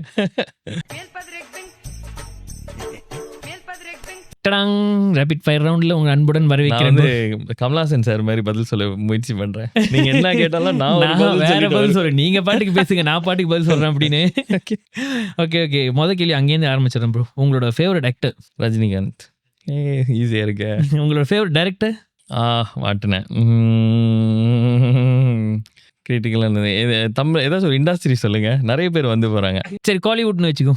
காலிவுட்டா? ஆக்சுவலி எனக்கு சங்கர் சார் ரொம்ப பிடிக்கும். ஓகே ஹாலிவுட்னா? Martin Scorsese. ஓகே இப்போ நம்ம ஊருக்கு வந்துச்சுன்னா? நம்ம ஊருக்கு வந்தால் சஞ்சய் சொல்லலாம். ஃபேவரட் லோக்கல் மூவி பிசைட் வெந்நீர் இரவுகள். One local artist that you want to work with. இப்போ நான் ஏற்கனவே எனக்கு ஒரு சொல்லிட்டேன், ஹேவாக் பிரதர்ஸ். அது ஆமாம், நான் அது பார்த்து மின்ல ஃபிலிமில். ஓகே ஆக்சுவலி BGW இவங்க கூடலாம் எனக்கு ஒர்க் பண்ணணும்னு ஆசை தான். ஓகே இப்போ கீழரான கேரக்டர்லாம் இருக்குது. Okay have you ever gone a bulb moment on your own film set? அதாவது நீங்கள் உங்கள் செட்லேயே பல்ப் வாங்கிருக்கீங்களா? பல்ப் வெடிச்சது இருக்கு. பல்ப் மூமெண்ட் இல்லைன்னு நினைக்கிறேன். ஓகேல அப்படின்னு நான் வந்து கதறி ஓடுவானுங்க. நீங்கள் சொல்லும் போதே தெரியுது ப்ரோ. அப்படி நான் ஆரம்பத்தில் வரும்போது நானே இந்த சூர்யாவுக்கு வந்த கொஞ்சம் கேள்விலாம் கேட்டாங்க. நானே நினச்சேன், ஐயோ என்ன இவ்வளோ சீரியஸாக பேசியிருக்காங்க, நீங்கள் எந்த டோனில் ஷோ போகுது நானே கொஞ்சம் யோசித்தேன். பட் ஓகே அதுக்கப்புறம் கொஞ்சம் நல்லா தான் போணுச்சு அப்படின்னு. நானே இப்படி பயப்படுறேன்னா, அப்ப கண்டிப்பா உங்களுக்கு ஸ்க்ரூல இருக்கிறவங்க கொஞ்சம் நல்லா தான் பயப்படுவாங்க நான் நினைக்கிறேன் bro. எவ்வளோக்கு எவ்வளோ சிரிச்சு பேச முடியுமோ முயற்சி இல்ல, பண்ணிட்டு இல்ல இருக்கேன். இன்னைக்குமே அப்படிதான் இருக்கு. பட் நான் உங்க செட்ல சொல்றேன். கண்டிப்பா நீங்க அங்க வேற மாரி இருப்பீங்கன்னு எனக்கு தோணுது. ஆமா, ஆமா. What's the hardest thing? அந்த ஒரு படத்த உருவாக்குறதுல அந்த ஸ்டோரி ஃபார்ம் பண்றதா, ஸ்க்ரீன் பிளே எழுதுறதா, இல்ல படத்த செட்ல போய் ஷூட் பண்றதா? டைரக்ஷனா? இதெல்லாம் நான் எடிட்டிங் பண்றது. எடிட்டிங் தான் வந்து நம்ம பண்ண அத்தனை தவறையுமே கடைசியா மூடி மறைக்கக்கூடிய ஒரு இடம்.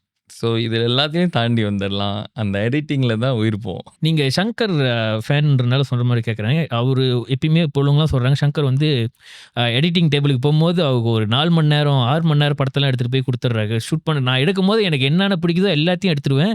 அதுக்கப்புறம் எடிட்டிங் டேபிளுக்கு குடுத்து அது வந்து நான் அதுக்குள்ளே நான் இப்போ இந்த ரீசன் நடந்த கான்ட்ரோவர்சி சொல்றீங்க. எனக்கு அது தெரியாது. ஆனா அவருடைய best one of the screen play வந்து முதல்வன். ஸோ நான் முதல்வன் வந்து ஒரு ஆடியன்ஸ் அப்போல்லாம் வந்து எனக்கு வந்து சினிமா கனவு கூட வந்து வந்துருச்சா இல்லையான்னு தெரியல. தமிழ் படம் பார்க்கணும் அப்படின்னு சொல்லி தியேட்டரில் போய் பார்த்துட்டு வெளியே வரும்போது இந்த மாதிரி ஒரு ஸ்க்ரீன் பிளே பண்ணணும் அப்படின்னு எனக்கு அன்னைக்குலேருந்து அவர் வந்து ஒரு கனவு செட் பண்ணி கொடுத்துருக்காருன்னு நினைக்கிறேன். ஓகே. இல்ல நான் கேட்க வேண்டியது என்னன்னா, நீங்க அந்த மாரி லைக் உங்க எடிட்டிங் டேபிள்ன்றீங்க. நீங்க அந்த மாரி போய் டம்ப் அந்த மாதிரி பண்ணிடுவீங்களா? பண்ணால் தெருவில் தான் நிற்க முடியாதுங்க. வாய்ப்பு இல்லை ப்ரோ. மேபி இருக்கலாம் ஒரு எக்ஸ்ட்ரா 5% ஷூட் பண்ணுறதுக்கு அங்கே ஸ்பேஸ் இருக்கும்.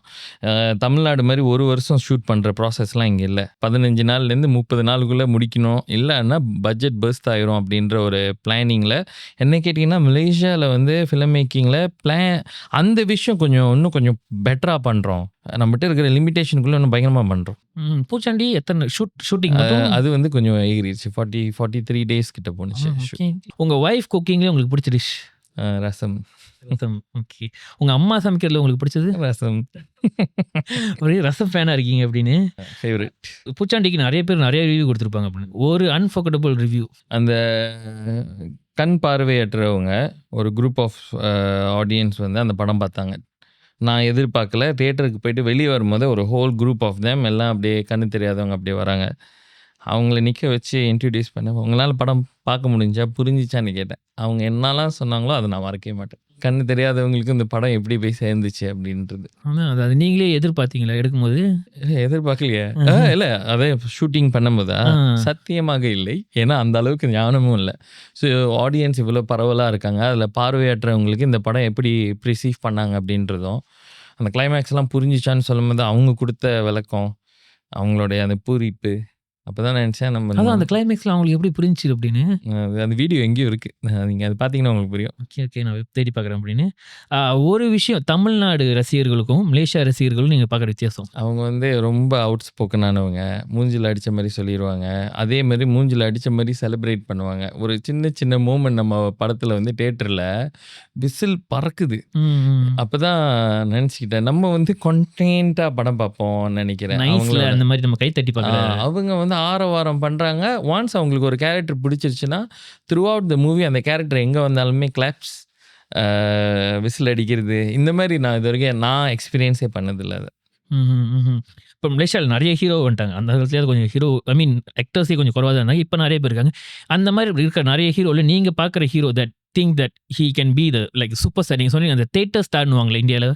இப்போ வந்து நான் Irfan is working towards that one of theatrical super star அந்த மாதிரி. ஆமாம், நினைக்கிறேன் அவர் போடுற முயற்சிகள் எல்லாமே வந்து அதை நோக்கி போடுறாங்க. முகேனுக்கு வந்து அந்த ஒரு வைப் இருக்குது. அதை தாண்டி நினைக்கிறேன் அவங்க பயம் இருக்கிற நிறைய பேருக்கு இருக்கு. பட் நான் வந்து தியேட்டர்லேயே இல்லாத ஒருத்தர் அதை பண்ணக்கூடிய ஒரு பவர் இருந்து அது இன்னும் பாய்க்காமல் இருக்காரா இல்லை பாய்க்க மாட்டாரான்னு யோகி பி இவங்கள சொல்லுவேன். இந்த நீங்கள் சொன்னீங்களே சில பேரை நடிக்க வைக்கணும் அப்படின்னு. வரமாட்டாரு, முயற்சி பண்ணுவோம். ஓகே. ஒரு காலிவுட் படத்தை இங்கே மலேசியாவில் ரீமேக் பண்ணணும்னா நீங்கள் எது இருப்பீங்க?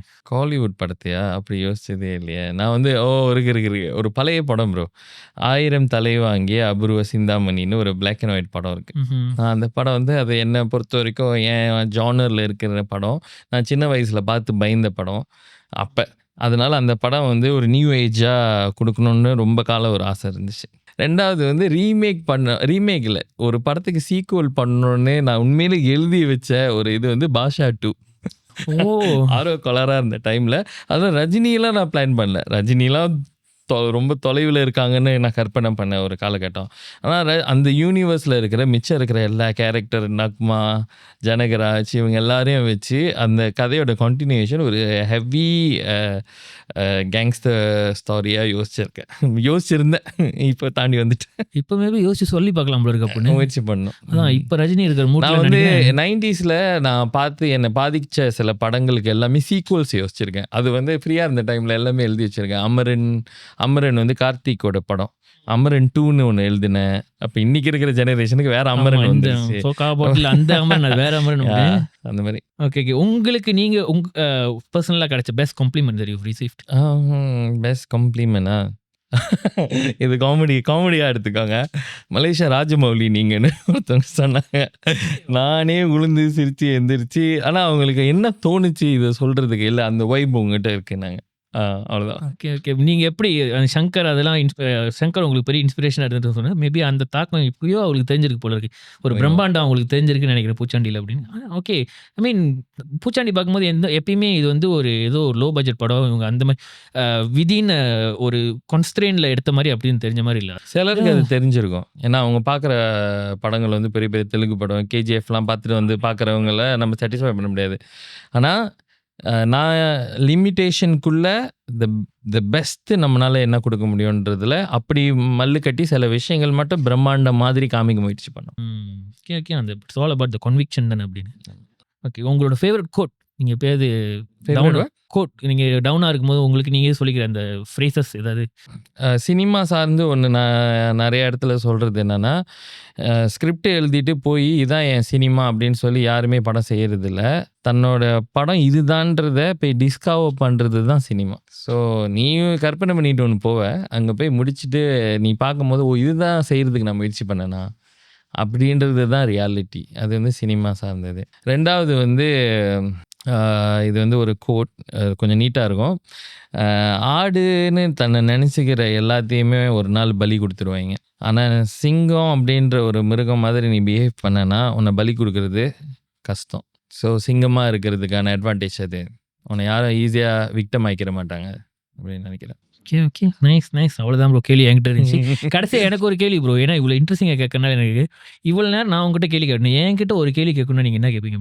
உங்களை என்ன மோட்டிவேட் பண்ணிச்சு இதை செய்கிறதுக்கு, பாட்காஸ்ட் பண்ணுறதுக்கு? அப்படின்னு எனக்கு வந்து பிடிச்சது அதான் நான் சொன்ன மாதிரி இன்ஸ்பயர் பண்ணது ஆர்ஜே பாலாஜி. அண்ட் தென் பண்ணது வந்து நானே தான் ப்ரோ. எனக்கு நான் உங்ககிட்ட சொன்ன மாதிரி தான் எனக்கு என் மேலே இருந்த நம்பிக்கை தான் நான் நல்லா பேசுகிறேன்னு. ஸோ எனக்கு என் மேலே கொஞ்சம் நம்பிக்கை இருந்துச்சு. நம்ம போய் வெளியே பேசுவோம், மற்றவங்களும் சப்ஸ்கிரைப் பண்ணி ஃபாலோலாம் பண்ணாங்கன்னா நம்ம நம்பிக்கை நல்லா தான் கரெக்டாக தான் வச்சுருக்கோம் அப்படின்னு. இன்ஃப்ளூயன்சர் மேட்ரு மொத்தம் சொன்னீங்க, இங்கே சொல்ல மாட்டேங்க. அந்த அது நான் நிறைய தடவை சொல்லியிருக்கேன். என்னன்னா வந்து அந்த ஒரு பிஸ்னஸ் செஞ்சுக்கிட்டு இருந்தேன், இன்னும் செஞ்சுட்டு தான் இருக்கேன். ஒரு கிளீனிங் பிஸ்னஸ் ஓடிக்கிட்டு இருக்கேன், AQ Plus அப்படின்னு. ஸோ அதுக்கு வந்து நான் நிறைய இன்ஃப்ளூயன்சர்ஸ் போய் அப்ரோச் பண்ணியிருந்தேன். ஏன்னா அந்த கான்டென்ட் கிரியேஷன் அதெல்லாம் செய்யணுன்றதுக்கு. அப்போ அவங்க நிறைய காசு கேட்டாங்க. ஸோ எனக்கு அது கொடுக்குற பட்ஜெட் இல்லை. ஸோ தக்காளி நானே இன்ஃப்ளூயன்சர் ஆகிறேன்டா அப்படின்னு அப்படி அந்த ரெண்டு கலந்து இறங்குனது தான் இந்த மலேசியா குமார் பாட்காஸ்ட்.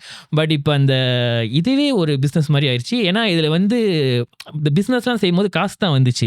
இதுதான் ஃபர்ஸ்ட் டைம் நான் செய்யும் போது என்கிட்ட வந்து நீங்கள் இப்போ சொன்னாங்களே, உங்ககிட்ட நிறைய பேர் சொல்லியிருப்பாங்க அந்த மாதிரி என்கிட்ட வந்து நல்லா ஒரு விஷயம் செய்கிறேன்னு அப்படின்னு எனக்கு ஃபர்ஸ்ட் டைம் காம்ப்ளிமெண்ட் கிடச்சிச்சு வாழ்க்கையில். ஏன்னா சின்ன வயசுலேருந்தே நானும் ஒரு டிப்பிக்கல் இந்தியன் ஹவுஸ் ஹோல்ட்லேருந்து வந்தவங்க. விச் இஸ் ரொம்ப ரொம்ப கஷ்டம். வீட்லேயும் சரி வெளியும் சரி பாராட்டுறது. நம்ம எப்பயுமே உருப்படலைன்னு தான் நிறைய பேர் சொல்லியிருக்காங்க தவிர உருப்படுற மாதிரி நான் ஒரு காரியம் செஞ்சதுன்னு யாருமே சொன்னதில்லை. ரொம்ப குறவு தான். ஸோ அந்த மாதிரி எனக்கு நிறைய பேர் சொன்ன ஒரே விஷயம் நான் இந்த பாட்காஸ்ட் செய்யும் போது தான். எவனும் மெசேஜ் பண்ணாங்க, யாரும் சொன்னாங்க என்கிட்ட வந்து நீங்கள் நல்லா பேசுகிறீங்க அப்படின்னு. அப்போ வந்து எனக்கு வாவ் ஒரு பெஸ்ட் கண்ட்ரோல் பண்ணிக்க முடியாது. அதுதான் இவ்வளோ நாள் எங்கடா இருந்தீங்க நீங்களாம் அப்படின்னு சொல்லியிருந்தா நான் சின்ன வயசுலேருந்து பேசிகிட்டு இருந்திருப்பேன் அப்படின்னு. ஸோ அதுக்கப்புறம் ஒரு காட்டாராக மாறிட்டேன் நான். இதுக்கப்புறம் நீங்களே சொன்னாலும் நான் இப்போ மட்டும் பேசிகிட்டே இருப்பேன் அப்படின்னு. உங்களுக்கு வந்து இந்த முதல் 2-3 ரீசன்ஸ் நீங்கள் சொன்னதை விட இந்த கடைசி ஒரு இன்ஃப்ளூயன்சர் உங்ககிட்ட ஒரு கிக் ஸ்டார்ட் பண்ணி விட்டாங்களே, அந்த மாதிரி வாழ்க்கையில் நிறைய பேர் நம்ம சந்திப்போம். அவங்களெல்லாம் விரோதியாவோ எதிரியாவோ மட்டும் பார்த்துடாதீங்க. ஏன்னா எனக்குள்ளேயும் அந்த மாதிரி இருக்காங்க. தட் எனக்கு இதெல்லாம் வராதுன்னு நானே சுற்றிட்டு இருந்த காலகட்டத்தில் ஒருத்தன் என்னை செஞ்சு விட்டான். அப்போ நீ நவுறு கிளம்பு நீ வீட்டுக்கு, நானே அந்த வேலையை செஞ்சிடறேன்னு சொல்லி அப்படி இறங்குனது தான் சினிமாவில் நான் நிறைய விஷயங்கள் என்னை கற்றுக்கிறதுக்கு தோணுச்சு. ஸோ நம்மளுக்கு அந்த மாதிரியான ஆளுங்கள் கொடுக்கறது தான் நம்மளை எங்கேயோ கொண்டு போய் சேர்க்கணும்னு நினைக்கிறேன். இன்னொன்று என்ன கேட்கணும்னு நினச்சுன்னா, அந்த பக்கம் உட்காந்துட்டு நாங்களாம் இப்படி பேசும்போது நீங்கள் உங்கள் மைண்டில் என்ன யோசிச்சுட்டு இருப்பீங்க அப்படின்னு. உண்மையிலேயே இவன் பேசுகிறத கேட்பீங்களா இல்லை வேற ஏதாச்சும் பண்ணுவீங்களா? ரெண்டுமே இருக்கும். ஒன்று வந்து கேட்பேன், முக்கால்வாசி டைம் நான் கேட்பேன். ஏன்னா கேட்டால் தான் வந்து அடுத்த கேள்விக்கு எப்படி லீட் வருது, இல்லை அவங்க சொல்கிற விஷயத்துலேயே வேறு ஏதாவது இன்ட்ரெஸ்டிங்காக இருக்கா அப்படின்னு கேட்கணும்னு தோணும். வந்து இன்னொன்று பாதி நேரம் வந்து மற்ற விஷயம் ஓடும். இப்போ எவ்வளோ நேரம் எத்தனை ஆச்சு, மணிக்கு தான் முடிக்கணும் எவ்வளோ அப்படின்னு நேரம் இப்ப ஆச்சு. யோசிச்சுட்டு இருக்கிற மாதிரி. ஆமாம், இன்னும் நான் இந்த கேள்விக்கு இவ்வளோ பதில் போதே, இன்னும் மிச்ச கேள்வி வச்சிருக்கேனே, இந்த கேள்வி கேட்கலாமா வேணாமா அப்படி இப்படிலாம் அதெல்லாம் அது தோணும். வந்து நம்ம எப்படி நம்ம புரிஞ்சுக்கணும், உங்களோட குரூ வந்து முதல்ல அங்கே அவ்வளோ தூரத்தில் இருந்தாங்க, அப்புறம் இன்னும் கொஞ்சம் கிட்ட வந்தாங்க, இப்போ இன்னும் கிட்ட அடுத்த பட்டனில் கை வச்சு லைட் அடைப்பாங்க, நீங்கள் கிளம்பு சொல்லும் போது வீட்டுக்கு போயிடணும். மணி ஆச்சு அப்படின்னு. நைஸ் ரொம்ப நல்லா இருந்துச்சு ப்ரோ. எனக்கு ரொம்ப பிடிச்சிருந்துச்சு ஆக்சுவலி. உங்களுக்கு நான் நினைக்கிறேன் ஹோப்ஃபுல்லி உங்களுக்கும் அதே ஃபீலிங். எனக்கு ரொம்ப சந்தோஷமா இருக்கு. லைக் ஒரு 3 வருஷத்துக்கு முன்னாடி செஞ்ச ஒரு படம் இன்னமும் வந்து மக்கள் மத்தியில் நம்மளை கொண்டு போய் சேர்க்கறதுக்கு ஒரு கருவியாக இருக்கு. அது பெரிய பாக்கியமாக பார்க்குறேன். அது கொண்டாடின மக்கள் எல்லாருக்குமே நன்றி. என்ன பூச்சாண்டி மாதிரி இன்னொரு ஒரு படைப்பு பண்ணோம் அப்படின்றதுக்கு எடுத்துக்கிற முயற்சி கொஞ்சம் தாமதமாகுது. பட் அது கண்டிப்பாக செய்யணும். அதை தவிர வேறு எதுவுமே என் கனவுலையும் இல்லை, என்னோட முயற்சிகள்லையும் இல்லை. அது மட்டும் தான் யோசிச்சுட்டு ட்ராவல் பண்ணிட்டு இருக்கோம். கண்டிப்பாக இந்த படம் வந்து பூச்சாண்டி வந்து 3 வருஷம் ஆச்சு. நீங்கள் இந்த 3 வருஷத்தில் பார்க்குற எல்லாருமே அந்த கேள்வி தான் கேட்டிருப்பாங்க. அப்போ எப்போ அடுத்த படம் அப்படின்னு. இந்த வருஷம் நிறைய நல்ல அட்வான்ஸ்மெண்ட்ஸ் வந்துடும், கவலைப்படாதீங்க. ஆமாம். இந்த வருஷம் நான் நினைக்கிறேன் பேசிக்லி இந்த மலேசியா இண்டஸ்ட்ரிக்கு ஒரு நல்ல வருஷன்ற மாதிரி இருக்குது. Sure. நல்ல நல்ல படம் வருது. அண்ட் ஆல்சோ மாச்சாய் அந்த ப்ளூஸ் அதுக்கெல்லாம் ஆமா. நிறைய பேர் வெயிட் பண்ணிட்டு இருக்காங்க. ஸோ ஹோப்ஃபுல்லி உங்களோட அடுத்த படமும் என்ன அதுக்கு நல்ல வாழ்த்துக்கள். அண்ட் ஹோப்ஃபுல்லி பூச்சாண்டியோட இன்னும் பெருசாக சக்ஸஸ் ஆகிறதுக்கு. அண்ட் நீங்கள் அந்த இதுக்கு முன்னுக்கு இருந்த பாட்காஸ்ட்டில் சொன்ன மாதிரி hopefully one day will see you in Kollywood as well. அங்கேயும் நீங்கள் போய் டைரக்ட் பண்ணி ஏதாவது பண்ணுங்க. ஆமா, அதெல்லாம் நிறைய பேருக்கு உள்ள கனவு இல்லையா? அந்த ஆமா, மாதிரி ஆமா, உங்களுக்கும் ஆமா. வந்து இருக்கு. ஆமாம், கண்டிப்பாக கனவுகள் தான் தேவைன்னு நினைக்கிறேன். ஏன்னா கனவுகள் இருந்தால் தான் அது நல்லா இருக்கும் அப்படின்னு. And all the best bro. And என்ன சொல்ல வந்தேன்னா, அப்படி நீங்கள் காலிவுட்லாம் போயிட்டு படம் பண்ணிட்டீங்கன்னா அந்த படத்துக்கு ப்ரொமோஷனுக்கு நம்ம பாட்காஸ்ட்கே வந்துருங்க அப்படின்னு. கண்டிப்பா ஓகே புது கதைகளோட வரேன். ஆமாம், ரொம்ப தேங்க்ஸ் ப்ரோ. வந்ததுக்கு ரொம்ப தேங்க்ஸ். அண்ட் இவ்வளோ நேரம் இந்த சேனலை பார்த்துட்டு இருந்தீங்கன்னா மறக்காம நீங்களும் தயவு செஞ்சு இந்த சேனலை சப்ஸ்கிரைப் பண்ணுங்க. and கீழே வந்து கமெண்ட் பண்ணிடுங்க. அண்ட் அடுத்த வாரம் திரும்பி இன்னொரு எபிசோட் இன்னொரு கெஸ்டோட சந்திப்போம். பாய். சின்ன சேனல் எதா இருந்தாலும் அது கொஞ்சம் ஆதரவு கொடுங்க. உங்க பொண்ணான கையை கொண்டு அந்த பெல்லில தட்டிடுங்க. அவங்களுக்கு சப்ஸ்கிரைபர் 5-10 ஏறுனா அவங்க மனசு சந்தோஷப்படும். அவங்க வீடியோவும் பாருங்க. Malaysia Kumar Podcast.